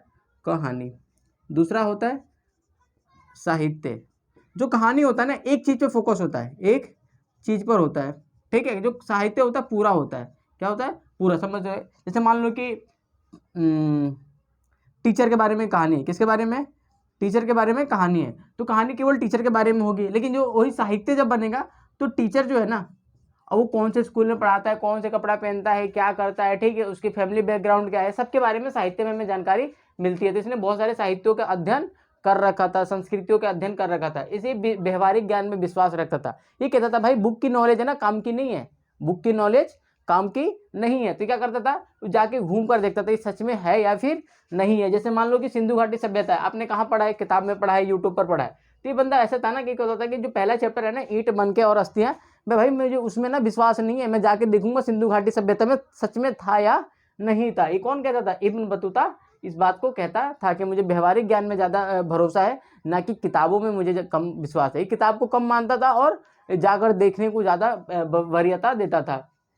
इसे यात्रा बहुत पसंद था, इसको यात्रा करना बहुत पसंद था, ठीक है। ये लोगों के बारे में जानना चाहता था, देश के बारे में जानना चाहता था, संस्कृतियों के बारे में जानना चाहता था कि दो देश में, पूरी दुनिया के अंदर क्या चल रहा है, वहाँ के लोग कैसे हैं। तो इस प्रकार का बंदा था, ठीक है। ये भारत आने से पहले, ये सबसे पहले गया मक्का। ये मुसलमान था। क्या था? मुसलमान था ये। कहाँ गया, मक्का। मक्का किस लिए जाते हैं कि इस्लाम धर्म का जो स्थापना हुई कहाँ पर हुई, आपका मक्का में हुई थी, ठीक है। और यहाँ पे इनका जो पवित्र स्थल है काबा है, वहाँ पे इसने दर्शन किए, ठीक है। इसने अपना नमाज वमाज जो भी यहाँ का क्रियाक्रम होता है वो इसने किया, और उसके बाद कहा कि अब दुनिया घूमेंगे, क्योंकि पता नहीं कहीं हम जिएंगे मरेंगे, मक्का वापस आएंगे नहीं आ पाएंगे, तो सोचा एक बार दर्शन क्यों ना कर लिया जाए। तो कहाँ चला जाता है ये, सबसे पहले मक्का जाता है, सीरिया जाता है, फारस जाता है, यमन, ओमान, बहुत सारे देशों की यात्रा करता है। फारस का मतलब यहाँ पे ईरान है, क्या है, ईरान है। फारस का मतलब यहाँ पे ईरान देश से है। तो ये यात्रा बढ़िया करता है। भारत आने से पहले सबसे पहले मक्का जाता है ताकि दर्शन कर ले, अल्लाह से मिल ले, ठीक है। मतलब वहाँ पे जो भी है, मतलब जो दर्शन करते हैं, ठीक है। फिर ये 1333 में सिंध पहुँचता है। सिंध बोले तो आपका पंजाब की तरफ पहुँचता है, यानी पाकिस्तान की साइड में ये पहुँच जाता है। स्थल मार्ग से आता है, मतलब बाय रोड आता है, बाय रोड। उस समय तो एयरपोर्ट था ही नहीं कि भाई फ्लाइट से आ जाएगा, ठीक है। तो बाय रोड आता है, बहुत दिन बाद पहुँचता है। उस समय दिल्ली सल्तनत था, क्या था, दिल्ली सल्तनत। अब दिल्ली सल्तनत समझ नहीं पाते बच्चे, में समझाता हूँ क्या है। देखो, आपने मुगलों के बारे में नाम सुना होगा, अकबर का नाम सुना होगा, बाबर का नाम सुना होगा, जहांगीर का नाम सुना होगा, आपका औरंगजेब का नाम सुना होगा, बहादुर शाह जफर का नाम सुना होगा, फर्रुखसियर का नाम सुना होगा, ठीक है, जहांदार का नाम सुना होगा। ये क्या थे, मुगल दरबार के थे, यानी मुगल डायनेस्टी के, मुगल वंश के थे। वैसे ही दिल्ली सल्तनत था, एक टाइम पीरियड था, यानी 1206 से लेकर 1526 का जो काल है ना, लगभग 300 सालों का जो काल है, इसको बोलते हैं दिल्ली सल्तनत। क्या बोलते हैं, दिल्ली सल्तनत। क्या बोलते हैं भाई, दिल्ली सल्तनत। यानी 1226 से लेके 1206 से लेके जो 1526 तक जो चला वो क्या था, दिल्ली सल्तनत था। उसी टाइम में आया। अब 1333 इनके बीच में ही आएगा कहीं ना कहीं, ठीक है। तो उस समय जब ये भारत में एंट्री मारा तो उस समय कोई ना कोई था, तो बोले कौन सा वंश चल रहा था, मतलब कौन सा राज्य चल रहा था, तो दिल्ली सल्तनत उस समय भारत में चल रहा था। उस कोई ना कोई वंश होगा, तो आपका तुगलक वंश यहाँ पे राज कर रहा था। तुगलक वंश में कौन सा बंदा था, तो मोहम्मद बिन तुगलक था। कौन था, मोहम्मद बिन तुगलक था, ठीक है, समझ में आ गया। फिर आते ही सुल्तान, जब ये आया, जब इंडिया में एंट्री मारा, तो इसने सुल्तान के बारे में सोच रखा था, है ना। ये रोजगार के तलाश में आया था, सोचा यार रोजगार मिल जाएगा इंडिया में। बहुत हम लोग सोचते हैं ना, अमेरिका में जाएंगे लाइफ सेट है, ठीक है। तो ये लोग भी पुराने जमाने में सोचते थे कि भारत में जाएंगे लाइफ सेट है। काफी विद्वान था, पढ़ा लिखा था, इस्लाम का पूरा जानकार था ये, ठीक है। मोहम्मद बिन तुगलक के पास आया, बोला कि मैं सब चीज़ जानता हूँ। जो मोहम्मद बिन तुगलक था, इसकी बातों से काफी प्रभावित हुआ, बोला कि तू बंदा बहुत काम का है। तो इसको काजी बना दिया। क्या बना दिया, काजी। काजी का मतलब होता है कि न्यायाधीश बना दिया, यानी न्याय करने वाला बना दिया। क्योंकि उस समय शरीयत चलती थी इंडिया में, मतलब कि इस्लामिक कानून चलता था, क्योंकि जो राजा था वो कैसा था, इस्लामिक था। तो इसको इस्लाम की जानकारी थी, तो इसको क्या बना दिया भाई, काजी बना दिया। जब ये काजी बन गया तो काफ़ी दिन तक रहा, लेकिन सुल्तान के बीच में, यानी मोहम्मद बिन तुगलक के बीच में और इसके बीच में ना कुछ गलत फहमियाँ आ गई। मोहम्मद बिन तुगलक को लगा कि यार ये बंदा चोर है। क्या है, बंदा चोर है, ये मेरे काम का नहीं है। फिर आप तो जानते हैं कि राजा तो राजा होता है, यानी मोहम्मद बिन तुगलक था, बोला कि ससुरे को क्या करो, बंदी बनाओ, ठीक है। इसको बंदी बना दिया, जेल में डाल दिया। लेकिन सुल्तान और इसके बीच में जो गलत फहमियाँ थी वो ख़त्म हो गई, और फिर से इसको काजी बना दिया गया। जब काजी बनाया गया तो कुछ समय तक काम किया, फिर सुल्तान ने बोला तुझे जाना है मंगोल। कहाँ जाना है, मंगोल बोले तो मंगोलिया जाना है, मेरा दूत बनकर, कि राजा के बिहाफ पर तू आया, जो बोलेगा राजा बोल रहा है। इसके ऐसी बात होती है, ठीक है। दूत का मतलब होता है, अगर मैं मान लो कि अपने किसी चेले को भेजता हूँ, तो इसका मतलब होता है कि जो वो बोल रहा है उसका मतलब डिक्टो क्या है, मैं हूँ। तो इसको दूत बना के मंगोलिया भेजा जाना था। लेकिन मंगोलिया जाने से पहले ये मालाबार गया। कहाँ गया, मालाबार गया। देखिए भारत जो है ना, बड़ा मस्त भारत है। हम भारत का नीचे वाला हिस्सा बनाते हैं, ये भारत का नीचे वाला हिस्सा, ठीक है। इसको जो पश्चिमी घाट है ना, ये वाला हिस्सा, इसको बोलते हैं मालाबार। क्या बोलते हैं, मालाबार, यानी पश्चिमी घाट भी कहते हैं। क्या कहते हैं इसको, पश्चिमी घाट। इसको क्या कहते हैं, पूर्वी घाट। क्या कहते हैं, पूर्वी घाट। दूसरा है कोरोमंडल भी कहते हैं। क्या बोलते हैं, कोरोमंडल तट। इसको बोलते हैं पश्चिमी घाट या मालाबार तट बोलते हैं। इसमें भी 3-4 टुकड़े हैं, वो बाद में कभी जब ज्योग्राफी पढ़ते हैं ना उसमें पढ़ाया जाता है, ठीक है। तो मालाबार गया, ठीक है, लक्षद्वीप गया, वहाँ 18 महीने तक फिर से काजी के पद पर रहा। फिर ये मालाबार आता है, श्रीलंका जाता है, ठीक है। उससे पहले जब चीन जाने वाला होता है तो ये बंगाल और असम का भी यात्रा करता है। फिर सुमात्रा से, सुमात्रा बोले तो इंडोनेशिया से ये क्या लेता है, मतलब पानी की जहाज लेता है और चीन पहुँच जाता है। ये बीजिंग में गया, जो चाइना की राजधानी है, वहाँ तक गया, ठीक है। और उसके बाद ये 1347 में निश्चय करता है, 1347 में निश्चय करता है कि तेरा भाई अब घर जाएगा, तेरा भाई घर जाएगा। लगभग ये 30 सालों तक बाहर रहा, 30 सालों तक बाहर रहा, ठीक है। अब ये सोचता है यार बहुत घूम लिया दुनिया यार, अब तो घर जाना पड़ेगा ना, बुजुर्ग भी हो गया था, तो ये घर जाने का नीचे किया, जो इसकी वृत्तांत है यानी जिसने जो लिखा उसकी तुलना मार्को पोलो से की जाती है। अगर आप दिल्ली में रहते हैं तो आप देखना रेड और ग्रीन कलर की दिल्ली में बस चलती है, उसके पीछे लिखा होता है मार्को पोलो। कभी ध्यान से देखना, कई बार मार्को लिखा हुआ, कई बार पोलो, कई बार दोनों मिला के लिखा होता है, ठीक है। कभी ध्यान से देखना पीछे लिखा होता है। ये इटली का यात्री था जो विश्व के अंदर यात्रा किया, ठीक है। आपने रेशम का सुना है? ये रेशम की खोज किस देश में हुई थी? चाइना में हुई थी, ठीक है। और चाइना वालों ने पूरी दुनिया से इसे छिपा कर रखा था। ये जो मार्को पोलो था ना, इसने जाके दुनिया वालों को बताया कि रेशम बनता कैसे है, चाइना वालों ने जैसे छिपा के रखा है। तो मार्को पोलो ने भी मार्को जो पोलो था इसने भी बहुत सारे देशों की यात्रा कर रखी थी, ठीक है। यात्रा उस समय कठिन था, यात्रा कठिन था, जाने के लिए केवल पैदल मार्ग होता था। तो कई बार बीच में आपके डाकू मिलते थे, गुंडे मिलते थे, ठग मिलते थे, है ना, और लोगों को मार के छीन लेते थे। पहले जैसा नहीं था पुलिस रिपोर्ट कराया और पुलिस तुम्हारे पीछे, या फिर आपको चेक पोस्ट मिल रहा है, ऐसा नहीं था, जंगल से यात्रा करना होता था। तो इसको कई बार ये क्या करता था, ग्रुप में यात्रा करता था, लेकिन कई बार तब भी उस पर भी अटैक हो जाता था। कई बार इसके काफिले पर अटैक हुआ, बेचारा ये गलती से बचता गया, ठीक है। उसके बाद वापस घर चला जाता है। तो ये लिखता है कि दिल्ली से अगर मुल्तान जाना है, मुल्तान मतलब आपका जो आप दिल्ली में रहते हैं ना, मुल्तानी डांडा है, ठीक है। एक तो मुल्तानी डांडा का नाम कैसे पड़ा दिल्ली का मुल्तानी डांडा, कि मुल्तान से आए हुए लोग यहाँ बसे तो उन्होंने इसका नाम रख दिया, ठीक है। ये कहता है कि दिल्ली से अगर मुल्तान जाना है तो 40 दिन लगेगा, दिल्ली से अगर सिंध जाना है, सिंध मतलब पंजाब, सिंध, तो आपको जाना है यहाँ पे 50 दिन लगेगा। अगर दिल्ली से ग्वालियर जाना है कि मध्य प्रदेश में, तो आपको 10 दिन लगेगा। इतना लंबा सफर होता था, ठीक है। उसके बाद ये जिज्ञासाओं का उपभोग करता है, मतलब कि मुझे क्या क्या दुनिया के अंदर देखना है, ठीक है। फिर क्या कहता है, ये हटीला यात्री था, मतलब कुछ भी हो जाए तेरा भाई तो करेगा, तेरा भाई यात्रा करेगा, इस टाइप का था। हार नहीं मानेगा, है ना, जब तक तोड़ेंगे नहीं, जब तक छोड़ेंगे नहीं। कौन था ये इब्न बतूता था। इनकी बुक का नाम क्या है? रिहला था। कौन से भाषा में था? अरबी में था। ये एशिया और पूर्वी अफ्रीका का भी यात्रा करता है। जब अपने यहाँ पहुंचा तो इसकी ये जो यात्रा वृत्तांत थी उसको अनुवाद कराया गया। राजा ने एक बंदे दिया कि भाई लिख, जो बोल रहा है ये लिख, और बता दुनिया को तूने दुनिया में क्या देखा, ठीक है। अब हम देखते हैं फ्रांसवा बर्नियर के बारे में,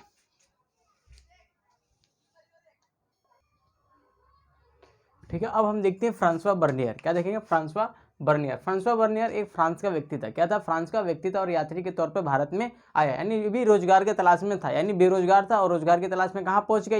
ये इंडिया पहुंचे। किसकी तरह? इब्न बतूता की तरह, ठीक है। अब इंडिया में आया तो कब आया ये मुगल के काल में आया। किस काल में आया? मुगल काल में 17वीं शताब्दी में इंडिया में एंटर मारता है, ठीक है। जो समय मुगल काल चल रहा था, क्या चल रहा था भाई? मुगल काल, ठीक है। जब मुगल काल चला 1526 से लेकर 1857 तक हम कह सकते हैं, है ना। 58 भी कहीं कहीं लिखा हुआ मिलता है, ठीक है, कोई दिक्कत नहीं है ना। इससे पहले हमने कौन सी काल चल रहा था इंडिया में? तो दिल्ली सल्तनत। क्या चल रहा था? दिल्ली सल्तनत। वो कब से कब चला? 1206 से लेके 1526 तक चला, ठीक है। 1526 में पानीपत का युद्ध होता है, उसमें जो आपका लोधी वंश का जो शासक था, ठीक है, इब्राहिम लोधी, वो हार जाता है। फिर मुगल डायनेस्टी इंडिया में एंटर मारता है 1526 में, ठीक है। उसके बाद ये कब से चला? तो 1857 और 1858 तक, 1858 मान लो यहाँ तक चला, ठीक है। ये इंडिया में जब फ्रांसवा बर्नियर आता है तो 12 वर्ष तक रहा। कब तक रहा ये? 12 वर्ष तक रहा। ये कहाँ से आया था? फ्रांस से आया था। जो फ्रांसवा बर्नियर था, है ना, ये बंदा बहुत टैलेंटेड था, मल्टी टैलेंटेड था, है ना, ओवर स्मार्ट था। क्या था? ओवर स्मार्ट, यानी हर चीज के जानता था। ये एक डॉक्टर भी था, चिकित्सक था या डॉक्टर था। उसके बाद ये राजनीतिज्ञ था, यानी पॉलिटिक्स भी जानता था बढ़िया अच्छा खासा। उसके बाद ये दार्शनिक था। क्या था? दार्शनिक था, यानी लोग चीजों पर अपना विचार रखता कि समाज क्या है, दुनिया क्या है, अधिकार क्या है, न्याय क्या है, इस सब के बातों में ये बातें करता था। धर्म क्या है, धर्म के बाद क्या है, मरने से पहले क्या है, ये सब के बारे में अपनी बात रखता था। उसके बाद इतिहासकार था, यानी इतिहास भी जानता था बढ़िया, है ना, ये सब जानता था। पानीपत का पहला युद्ध कब हुआ, ठीक है, ये सब जानता था बंदा फ्रांसवा बर्नियर। ये दारा सिकोह का चिकित्सक था। क्या था? दारा सिकोह का चिकित्सक था, मतलब उसका निजी डॉक्टर था। जो दारा सिकोह है वो शाहजहां का बेटा था। शाहजहां का बेटा जो था, तो दारा जब शाहजहां जिंदा था उसने बोला था कि दारा सिकोह मेरे मरने के बाद क्या बनेगा? गद्दी पर बैठेगा। लेकिन युद्ध होता है औरंगजेब और दारा सिकोह के बीच में, औरंगजेब जीत जाता है और भारत का शासक बनता है, ठीक है। ये तो इसका जो दारा सिकोह है ना, इसको थोड़ा ना हिंदू धर्म की तरफ ना झुकाव ज्यादा था। इसीलिए जो बीजेपी वाले लोग हैं ना, बीजेपी वाले मुगलों से तो नफरत करते हैं। किससे करते हैं? मुगलों से नफरत करते हैं, लेकिन दारा सिकोह से काफी प्यार करते हैं। ये रामायण को, महाभारत को ये फारसी में अनुवाद कराया, ठीक है। जैसे महाभारत का इसने रजनामा में इसने अनुवाद कराया था। इसीलिए क्या करते हैं, भारत सरकार ने अभी लोगों को बोला है, लोगों को क्या, ASI को बोला है, आर्कियोलॉजिकल सर्वे ऑफ इंडिया को बोला है कि आप लोग दारा सिकोह को क्या करें? कब्र का पता लगाए कि इसकी कब्र कहाँ है। ठीक है, ये बहुत हिंदू धर्म के प्रति झुकाव था। उपनिषदों का इसने अनुवाद कराया, उपनिषद जो होते हैं ना हिंदू धर्म के, उसका अनुवाद कराया। तो ये हिंदू तरफ की तरफ इसकी झुकाव था, इसीलिए बीजेपी वाले इसको बहुत पसंद करते हैं ना, कहते हैं माशाल्लाह क्या चीज़ था ये। ठीक है, फिर आता है पूरब और पश्चिम की तुलना। पूरब मैंने समझाया था कल भी, आपने इंट्रोडक्शन वाले क्लास में देखा करो कि हम पूरे बुक में क्या पढ़ने वाले हैं, ताकि आपको चीज़ें ना बहुत आसान हो जाती है। जैसे मान लो पूरी दुनिया है, ये क्या बोलते हैं इसको, उत्तरी ध्रुव बोलते हैं। ठीक है, इसको क्या बोलते हैं, दक्षिणी ध्रुव बोलते हैं। अभी से काट दिया, इधर का हिस्सा पूरब हो गया, इधर का हिस्सा पश्चिम हो गया। अब यूरोप देखोगे ना, यहाँ पे पड़ता है, भारत यहाँ पर, तो भारत किधर है, पूरब की तरफ है, ये क्या है, पश्चिम की तरफ है। तो इसीलिए बोलते हैं पूर्वी संस्कृति और पश्चिमी संस्कृति बोलते हैं। तो ये क्या करता था, तुलना करता था, और किससे करता था, यूरोप से। यानी यूरोप कहाँ है, पश्चिम में, भारत से देखोगे ना तो पश्चिम की तरफ पड़ता है। ठीक है, ये अपने वृत्तांत जो था लिखता था, जो लुई 15 को ये समर्पित करता था। जैसे भारत में मुगल साम्राज्य था, वैसे ही वहाँ पे लुई वंश का शासन था। कहाँ पर, फ्रांस के अंदर शासन था। और जो भी लिखता था बोलता था जना पना, यानी माई बाप ये आपको समर्पित है। माई बाप कौन था उस समय फ्रांस का, तो 15वां था लुई, 14 नहीं, 14 है भाई, ये 15 नहीं है, 14 है। ये क्या है, लुई 14 को उसने समर्पित किया। ठीक है, इसने यूरोप को अच्छा दिखाया, भारत को, यूरोप जो भारत है वो यूरोप से नीचा है, यूरोप से नीचा है। यूरोप को हमेशा इसने अच्छा दिखाया और भारत को नीचा दिखाया। सपोज करिए आप कहाँ के हैं, बिहार के होंगे, यूपी के होंगे, कहीं के भी हो सकते हैं। मान लीजिए आप बिहार के हैं, कहाँ के हैं, बिहार के, और कहाँ रहते हैं आप, दिल्ली में रहते हैं। ठीक है, अब कितना भी दिल्ली की तारीफ करिए, लेकिन कहीं ना कहीं आप दिखाने का ये प्रयास करेंगे, देखो भाई दिल्ली से चीज़ों में अच्छा है, लेकिन बिहार भी तो बहुत अच्छा है। यानी आप किधर थोड़ा झुक जाएंगे, आप थोड़ा बिहार की तरफ झुक जाएंगे। ठीक है, तो ऐसे ही बेचारे कहाँ का था, फ्रांस का था, यूरोप का था, तो यूरोप को अल्टीमेटली कहाँ दिखाएगा, अच्छा दिखाने का प्रयास करेगा। ठीक है, बीजेपी वाले कितने भी बुरे हों, ठीक है, बीजेपी कुछ भी काम कर दे, कांग्रेस कुछ भी गलत काम कर दे, लेकिन बीजेपी वाले हमेशा ट्राई करेंगे कि हम बीजेपी बहुत अच्छा है या कांग्रेस बहुत अच्छा है। आपने हंसुआ देखा है, जो क्या होता है, फसल काटने का काम आता है, हंसिया बोलते हैं, हंसुआ कुछ इस प्रकार का होता है। ठीक है, ये उसका बेंत होता है पकड़ने वाला, इसमें दाने होते हैं। ये कितना भी कमजोर हो जाए, ये अपने तरफ ही खींचता है। तो इंसान कितना भी बुरा हो जाए, अपने धर्म को, अपने संस्कृति को, अपने देश की रक्षा करने को सोचेगा। तो फ्रांसवा बर्नियर भी ऐसा करता था। ठीक है, इसकी जो वृत्तांत है तो इसको मुद्रण हुआ, यानी प्रिंटिंग हुआ 1670 के अंदर, इसकी प्रिंटिंग हुई। अगले 5 वर्षों में अंग्रेजी में, डच में, जर्मन में, इतावली, इतावली बोलते हैं इटली में, इटली भाषा के अंदर जो वहाँ पे इतावली चलती है, इटली को इतावली भी बोलते हैं, वहाँ पर इसकी 5 बार मुद्रण हुआ। यानी इसकी प्रिंटिंग कितनी बार हो गई, 5 बार हो गए। बहुत फेमस किताब था, जैसे आजकल चेतन भगत है ना, वैसे ही उस जमाने में फ्रांसवा बर्नियर था। इसकी किताबें खूब बिकती थी मार्केट के अंदर। समझ में आ गया। तो हमने पहले किसको देखा, अल्बिरूनी को देखा, फिर हमने रिहिला को देखा यानी इब्न बतूता को देखा, उसके बाद फ्रांसवा बर्नियर को देखा। फिर इन्होंने क्या क्या लिखा है भारत के बारे में, वो अपन अगले चैप्टर नहीं, पार्ट में देखेंगे, पार्ट 2 था। तो इससे पहले आप बुक को पढ़ें, वीडियो देखने से पहले बुक पढ़ें, या फिर वीडियो देखने के बाद बुक पढ़ें। ठीक है, और चीज़ों को समझें और खुद भी नोट्स बनाएं, तभी ये चीज़ें काम को आएगी। और ना अन्यथा बहुत सारी चीज़ें हैं, यूट्यूब आपका ना माध्यम हो सकता है, क्या हो सकता है, माध्यम, लेकिन माध्य कभी नहीं बन सकता। इसको बोलते हैं मीन्स एंड बोलते हैं।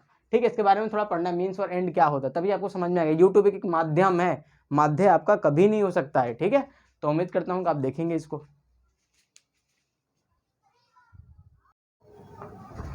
तो चलिए देखते हैं पार्ट 3, एक अपरिचित संसार की समझ।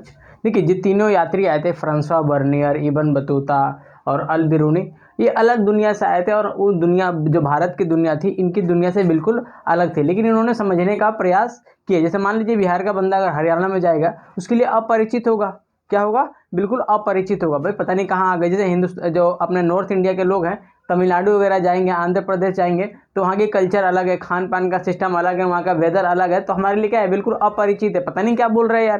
ठीक है, अगर नॉर्थ ईस्ट में चले जाओगे, पता नहीं क्या बोल रहा है। वो लोग हमारे यहाँ आते हैं तो वैसे ही फीलिंग सेम करते हैं जैसे हम लोग वहाँ पर करते हैं। तो अल-बिरूनी ने जो था, ये संस्कृतिवादी परंपरा, इसकी क्या थी, सोचता क्या था, इसने विभिन्न जो संस्कृति थी, परंपरा थी, इसकी तुलना करा। इसने तुलना करा, कौन से किताब में, किताब अल हिंद में इसने तुलना किया। ठीक है, अरबी भाषा में किताब अल हिंद लिखा गया था। ठीक है, उल हिंद या अल हिंद। ठीक है, ये अपने दृष्टिकोण से व्याख्या करता था, यानी जो देखता था वो अपने हिसाब से इसकी व्याख्या करता था। धर्म क्या कहता है, समाज क्या कहता है, डजेंट मैटर, मैं क्या देखता हूँ वैसे ये व्याख्या करता था। कौन, अल-बिरूनी भाई साहब ऐसे करते थे।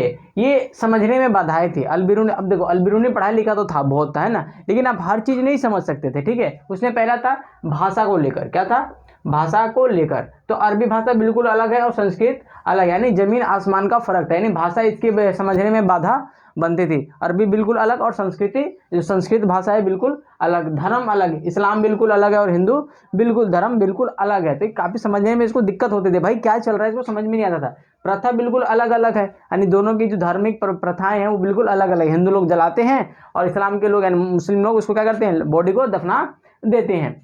लेकिन वो जानता था, क्या जानता था हिंदू धर्म के बारे में, वेद को जानता था। वेद कितने हैं भाई, 4 हैं, ठीक है। इसमें ऋग्वेद है, यजुर्वेद है, सामवेद है और अथर्ववेद है, ठीक है। पुराण है, भागवत गीता है, मनुस्मृति है, जो हिंदू के अधिकतर जो धार्मिक कर्म कांड होते हैं, क्रियाकांड, वो मनुस्मृति के आधार पर होते हैं। तो लेकिन ये जो अपना अल-बिरूनी है भाई साहब, वो सब ये सब जानता था। अल-बिरूनी का जाति व्यवस्था क्या था, जाति व्यवस्था। प्राचीन फारस के अंदर उसने जाति व्यवस्था थी, उसको इसने तुलना किया किसे, भारत के साथ। देखिए भारत की जो जाति व्यवस्था है ना, पूरी दुनिया में जितनी जाति व्यवस्था है उससे बिल्कुल अलग है। यहाँ जो जाति व्यवस्था है जन्म से निर्धारित होती है, और जो बाहर की जो जाति व्यवस्था है या फिर सामाजिक व्यवस्था है वो कर्म पर आधारित है, आप किस पे कर्म कर रहे हैं। लेकिन जो अपना ऋग्वेद जो टाइम पीरियड था उसमें भी हमारा जो जाति व्यवस्था था, उसको हम वर्ण व्यवस्था कहते थे, वो भी कर्म पर आधारित था, ना कि जन्म पर। अब चलिए देखते हैं, प्राचीन भारत में घुड़सवार होते थे। आपने एक IPL देखते हैं, IPL का एग्जाम्पल देता हूँ। इसमें एक टीम है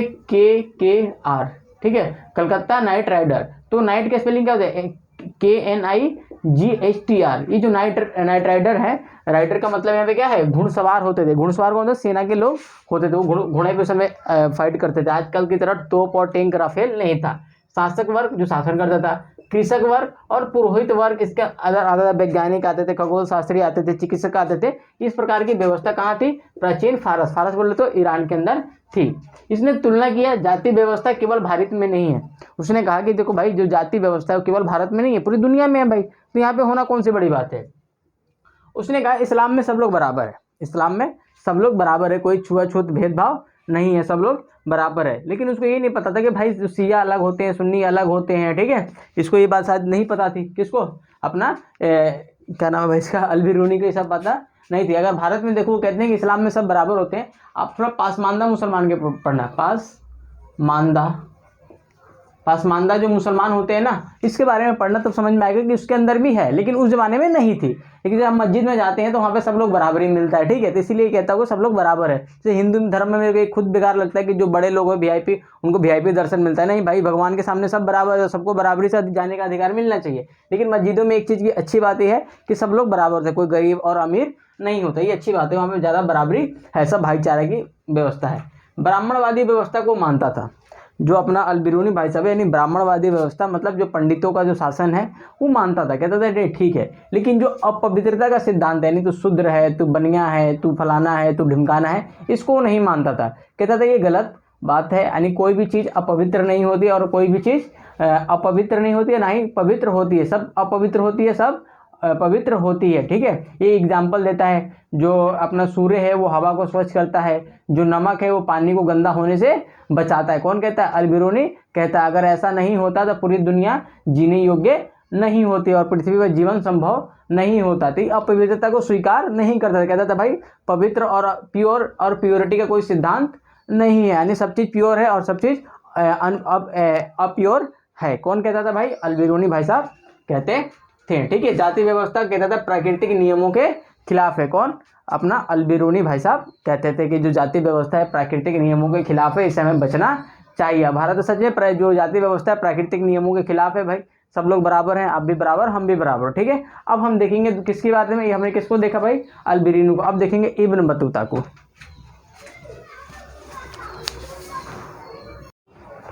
तो अब अपन देखते हैं पार्ट 3 है इब्न बतूता अनजाने दुनिया को समझने की कोशिश, ठीक है। ये कहाँ से आया था इब्न बतूता, मोरक्को से। किताब का नाम क्या था, रिहला था, ठीक है। अब इस उस दुनिया को समझना चाहता था जिस दुनिया के बारे में ये जानता ही नहीं था। तो ये क्या था, एक विश्व का इसने यात्रा करा था, इसने पूरे विश्व की यात्रा किया था। उस समय के जो विश्व था उसका उसने यात्रा किया था। इसने जो क्या क्या यात्रा किया था, धार्मिक स्थल का यात्रा किया, विद्वानों के साथ रहा, ठीक है। ये काजी के पद पर रहा, मोहम्मद बिन तुगलक के काल में एक काजी यानी न्यायाधीश के पद पर रहा था, ठीक है। ये वैश्विक संस्कृति को जाना, इसने वैश्विक संस्कृति को जाना कि पूरी दुनिया के अंदर किस प्रकार की संस्कृति है, अपने दृष्टिकोण से इसने भी जाना। इसने कहा जो राजा है या तो दयावान हो सकता है या निर्दयी हो सकता है, या राजा अच्छा हो सकता है या फिर बुरा हो सकता है। हमेशा ऐसी होता है क्योंकि जो राजा का पद है ना, राजा तो राजा होता है, और राजा क्या है, एक व्यक्ति है। जो एक व्यक्ति है या तो वो दयावान होगा या फिर निर्दयी होगा। जैसे पुलिस वाले होते हैं ना, दो प्रकार के पुलिस वाले होते हैं। एक साहब डाकू टाइप के होते हैं, आप मरते रहो तब भी आपसे पैसे ले लेते हैं बिना काम के, ठीक है। एक होते हैं दयावान, है ना, जो आपको काम आसानी से कर देते हैं, ठीक है, उसको हम दयावान बोलते हैं। फिर आता है ये नारियल और पान के विचित्र वर्णन करता है इसको, क्योंकि देखिए जहाँ से आया था मोरक्को से, वहाँ पे नारियल और पान के पत्ता नहीं होता है, तो उसके बारे में देखेगा तो क्या कहेगा, बड़ा अजीब चीज़ है भाई। तो नारियल को कहता है कि भाई ये जो पेड़ है ये खजूर की तरह है। कैसा है, खजूर की तरह, लेकिन इसके फल अलग है। इसके अंदर पानी है, माथा जैसा है बिल्कुल, इसके आँख है, मुंह है, नाक है। और ये कहता है जो पान है उसके बारे में कहता है कि इसको बस तोड़ते हैं, इसके सिर्फ पत्ते होता है, उसको खाया जाता है, इस पत्ते को चबा के फेंक देते हैं। और उसके बाद जो ये है अंगूर की लता, यानी लता जैसी उसकी फसलें है, यानी वो फैलता रहता है। फिर कहते हैं जो इब्न बतूता है उसके भारतीय के शहरों के बारे में क्या दृष्टिकोण है। कहता है कि जो भारतीय शहर है वो समृद्ध है, क्या है, समृद्ध है और अवसर से भरपूर है। यानी यहाँ पे बहुत सारे अवसर है, अपार संभावनाएं हैं। अब जो आपको आता है वो भारतीय मार्केट में मिल जाएगा और जो भी करोगे वो बिक जाएगा। कौन ऐसी बातें करता है, इब्न बतूता कहता है इच्छा होनी चाहिए और साधन और कौशल यहाँ की बाजारों में बहुत है। यहाँ के शहर कैसे हैं, तो धनी है और समृद्ध है। धनी मतलब बहुत अमीर है और समृद्ध मतलब भी अमीर है, यानी समृद्ध लोग यहाँ पर रहते हैं। यानी अमेरिका के जो न्यूयॉर्क बाजार है ना, वैसे टाइप का बाजार कहाँ का था, भारतीय बाजार था। शहर कहता है कि जो शहर है वो युद्धों का शिकार होते हैं, क्योंकि बार बार युद्ध होते रहते थे भारत में। तो जो शहर है उन पर धावा बोला जाता था, धावा मतलब अटैक किया जाता था और उसको लूट लिया जाता था। उससे बेचारा ये परेशान हुआ, कह रहा है जो शहर है वो बार बार बर्बाद हो जाते हैं। तो शहरों के बारे में क्या लिखता है, कहता है बहुत भीड़ भाड़ रहती है। सदर बाजार, चांदनी चौक, चावड़ी बाजार की तरह यहाँ पे भीड़ भाड़ रहती है। चमक दमक है, चमक दमक मतलब हमेशा कुछ ना कुछ नया आपको देखने को मिलेगा, ठीक है, भीड़ भाड़ मिलेगा, काफी मजा आता था। कहता है विविध प्रकार की वस्तुएं मिलती थी, है ना, कट्टा से लेकर हर चीज मिलता था उस जमाने के बाजार में, ठीक है, यानी हर चीज विविध मतलब अलग अलग तरीके की वस्तुएं बाजार में बिकती थी। ये एग्जाम्पल देता है दिल्ली और दौलताबाद। जो दिल्ली है वो भारत की राजधानी दिल्ली है, ठीक है। जो दौलताबाद है वो महाराष्ट्र के अंदर है। कहाँ पर है, महाराष्ट्र के अंदर है। वो कहता है कि दोनों जो बाजार हैं समृद्ध हैं। कहता है बाजार केवल आर्थिक तंत्र नहीं थे, केवल कीना बेची की जगह नहीं थे, बल्कि ये सामाजिक आर्थिक सांस्कृतिक धार्मिक केंद्र भी हुआ करते थे। बाजारों में एक मंदिर या फिर इसको मस्जिद मिलता है। हाँ कि आप जिस भी बाजार में जाओगे वहाँ पे एक मंदिर और आपको मस्जिद मिलेगा ही मिलेगा। ये नियम है, या फिर कहिए कि वहाँ पे जो लोग रहते हैं उस धर्म को मानने वाले, वो आसानी से ये चीज़ें मिल जाती है। फिर कहता है बाजारों में शादी होती है। आपको पता है जो गाँव में साप्ताहिक बाजार होता है उसमें शादी हो जाती है, ठीक है। लड़के वाले लड़की को पसंद करते हैं, लड़की वाले लड़के को पसंद करके शादी कर लेते हैं, ठीक है। बाजार में मंदिर वगैरह मिलता है, वहाँ पे प्रार्थना होता है, ठीक है, प्रदर्शन होते हैं, संगीत वाले अपने गाना गाते हैं, ठीक है। जो नृत्यज्ञ हैं डांस वगैरह भी होता है, कव्वाली भी होता है, हर चीज़ होता है यहाँ पे, अठजाम वगैरह सब चीज़ होता है भारतीय बाजारों में। फिर कहता है गाँव जो है, जो शहर है, वो संपत्ति वहाँ पे कहाँ से आती है, गाँव से। इन गाँव के लोग आके यहाँ पे खर्च करते थे तो संपत्ति मिलती थी। बाजार इतने समृद्ध क्यों थे, अब बाजार इतने समृद्ध क्यों थे, तो पहला कारण है उपजाऊपन, यानी जो जमीन था वहाँ के उपजाऊ था। तो जब जहाँ कृषि ज़्यादा होगी तो वहाँ के बाजार भी क्या होंगे, समृद्ध होंगे। जो एक साल में 2 फसलों को किसान उगा पाता था, ठीक है। जो बाजार थे वो वैश्विक जो विश्व था उससे बिल्कुल कनेक्टेड था। वहाँ का बाजार क्या था, बिल्कुल कनेक्टेड था। मान लीजिए आज चावड़ी बाजार है, पूरी दुनिया में कनेक्टेड है, ठीक है। मुंबई का बाजार पूरे दुनिया में कनेक्टेड है। इससे क्या होता है कि वहाँ के लोग यहाँ आते हैं, यहाँ के लोग वहाँ जाते हैं, यहाँ की वस्तु उधर, उधर की वस्तु इधर जाती है, तो लोगों को प्रॉफिट होता है और बाजार में काफ़ी पैसे आते हैं। मांग ज़्यादा थी, डिमांड ज़्यादा थी, मुनाफा होता था बाजार में, ठीक है। और जो यहाँ वस्तु हम लोग बेचते थे, क्या बेचते थे भाई भारतीय बाजार वाले लोग, रेशम, मसाला, मलमल। मलमल एक प्रकार की कपड़ा होता है जो केवल अमीर लोग उस जमाने में पहना करते थे, ठीक है। ये कहता है जो रेशम के जो कपड़े होते हैं वो इतने मुलायम होते हैं कि जो रिंग होता है ना अंगूठी, उसके अंदर से ये निकाल सकते थे, ठीक है। संचार तंत्र अच्छा था, ठीक है। उसमें सराय बने थे, रोड होता था ना, यहाँ पे सराय बने होते थे ताकि लोग इसमें रात को अपना रुक सकें, ठीक है। डाक प्रणाली के बारे में कहता है कि भाई डाक प्रणाली देखकर मजा आ गया। क्या कहता है, उलूग भी एक डाक प्रणाली। इसमें घोड़ा द्वारा सामानों को, विचारों को, वस्तुओं को इधर से उधर ले जाया जाता था। फिर आता है दावा। इसमें पैदल लोग इधर से उधर आते जाते थे, ठीक है। जो गुप्तचर होता था, जहाँ 50 दिन यात्रा लगता था, गुप्तचर की जो सूचना होती थी स्पाइस की, है ना, एजेंट की, वो 5 दिन में पहुंच जाते थे। 50 दिन की चीज़ें 5 दिन, है ना, 1/5 10 के हिसाब से यहाँ पे काम होता है। 40 दिन लगता था, यहाँ पे 4 दिन लगेगा। इस प्रकार की चीज़ें चलती थी। यानी गुप्तचर व्यवस्था काफ़ी अच्छा थी और ये काफ़ी खुश होता है चीज़ों को देखकर। ठीक है, गुप्तचर व्यवस्था दिया हुआ आपके बुक के अंदर एक पीले नहीं ब्लू कलर का जो डब्बा बना है उसमें दिया हुआ, उसको आप पढ़िएगा। ठीक है, फिर आप देखते हैं फ्रांसवा बर्नियर क्या कहता है।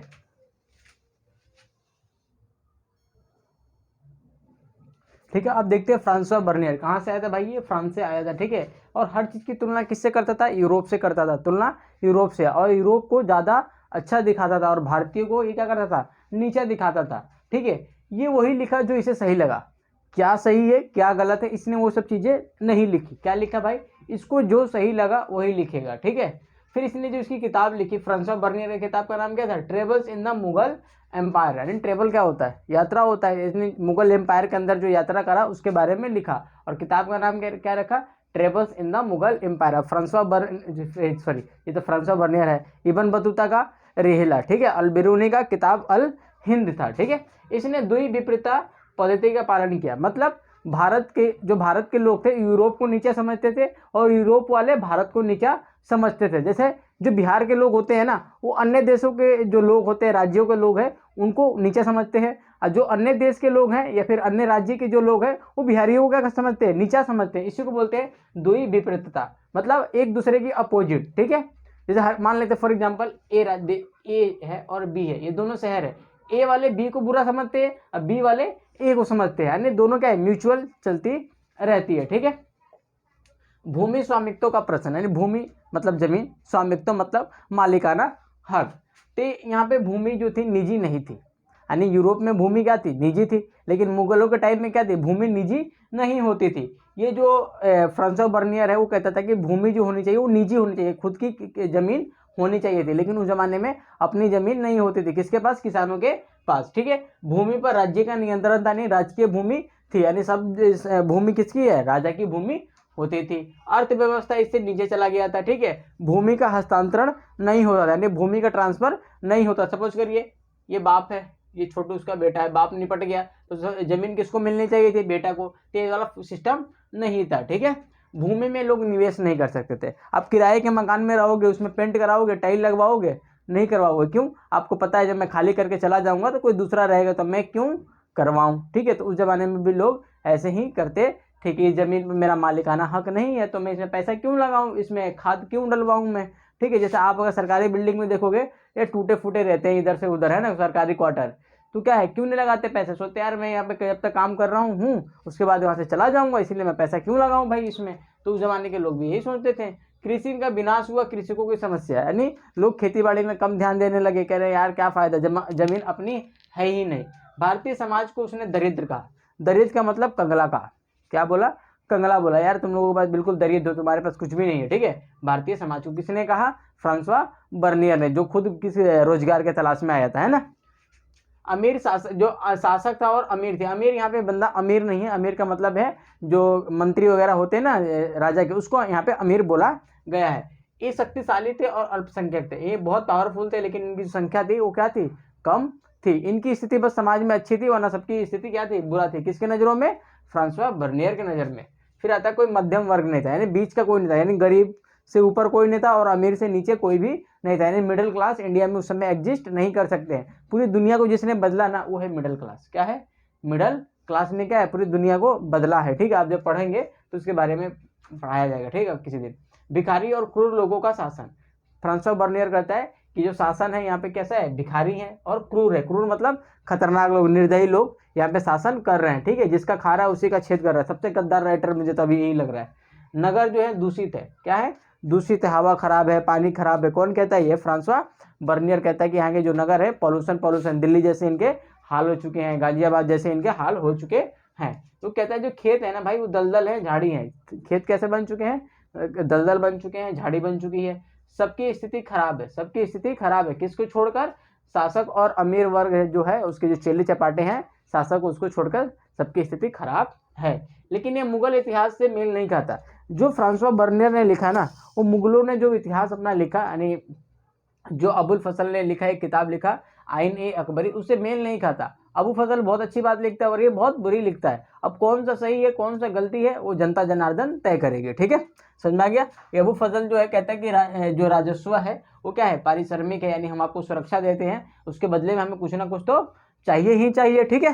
फिर आता है कार्ल मार्क्स। क्या है, कार्ल मार्क्स कहता है कि जब अंग्रेज भारत में नहीं आए थे तो जो इंडिया था, यानी जब भारत उपनिवेश नहीं बना था अंग्रेजों को, तो जो इंडिया था, भारत था, ये क्या था, अधिशेष उत्पादन करता था, यानी इतना सारा उत्पादन करता था कि इनके पास बहुत ज़्यादा हो जाता था, उसको बोलते थे अधिशेष, यानी जरूरत से ज़्यादा।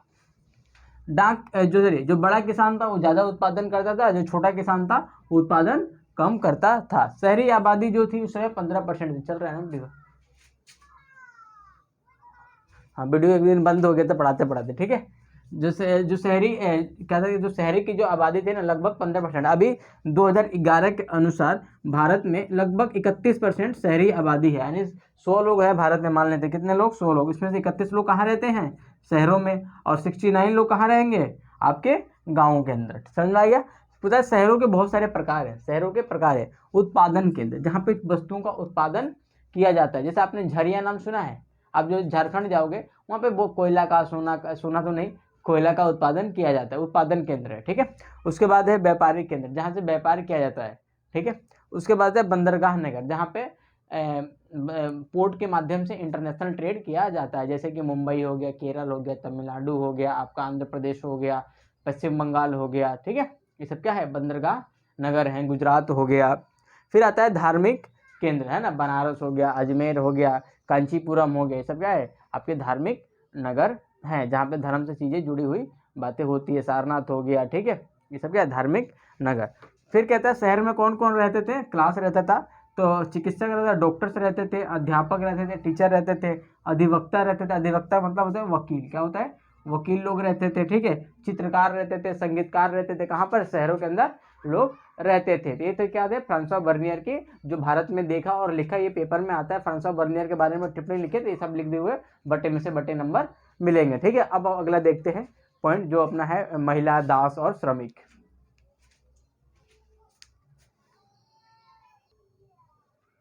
तो ये बुक का आखिरी टॉपिक है, ये पॉइंट नंबर 7 है, ठीक है, महिलाएं, दासियां और सती और श्रमिक, ठीक है। जो यात्री होते थे अधिकतर क्या होते थे, आपके पुरुष यात्री, आपका मतलब इसमें लिखा गया है, लेकिन महिलाएं भी यात्रा करती थी। जैसे कि आजकल एक ना कल्चर चला हुआ है क्या, फूड ब्लॉगर का, किसका, फूड ब्लॉगर, है ना, उसमें कौन होता है, अधिकतर अधिकतर आपके पुरुष दिखते होते हैं, लेकिन कुछ महिलाएं भी है, उसमें कुछ महिलाएं भी है। तो उस जमाने में भी जो यात्रा करते थे महिलाएं भी यात्रा करते थे, लेकिन उसके बारे में बहुत कम लिखा गया या ना के बराबर लिखा गया है, ठीक है। जैसे कई बार क्या होता है, फूड ब्लॉगर में ना लोग फूड को नहीं देखता, लेडीज जो है, जो लड़की है उसी को अधिकतर लोग ध्यान से देखता है, ठीक है, पता नहीं क्यों देखते हैं ना।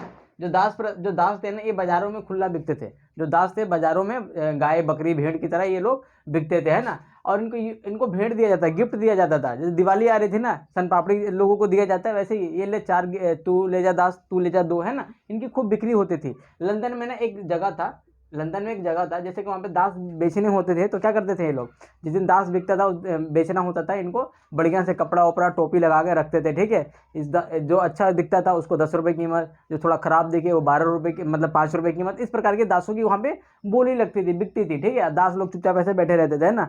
अच्छा ये ले ले भाई, कपड़े के सहित लेगा तो 20 रुपये लगेंगे, और कपड़ा हम निकाल लेंगे तो 12 रुपये, ठीक है, जैसी आपकी इच्छा, है ना।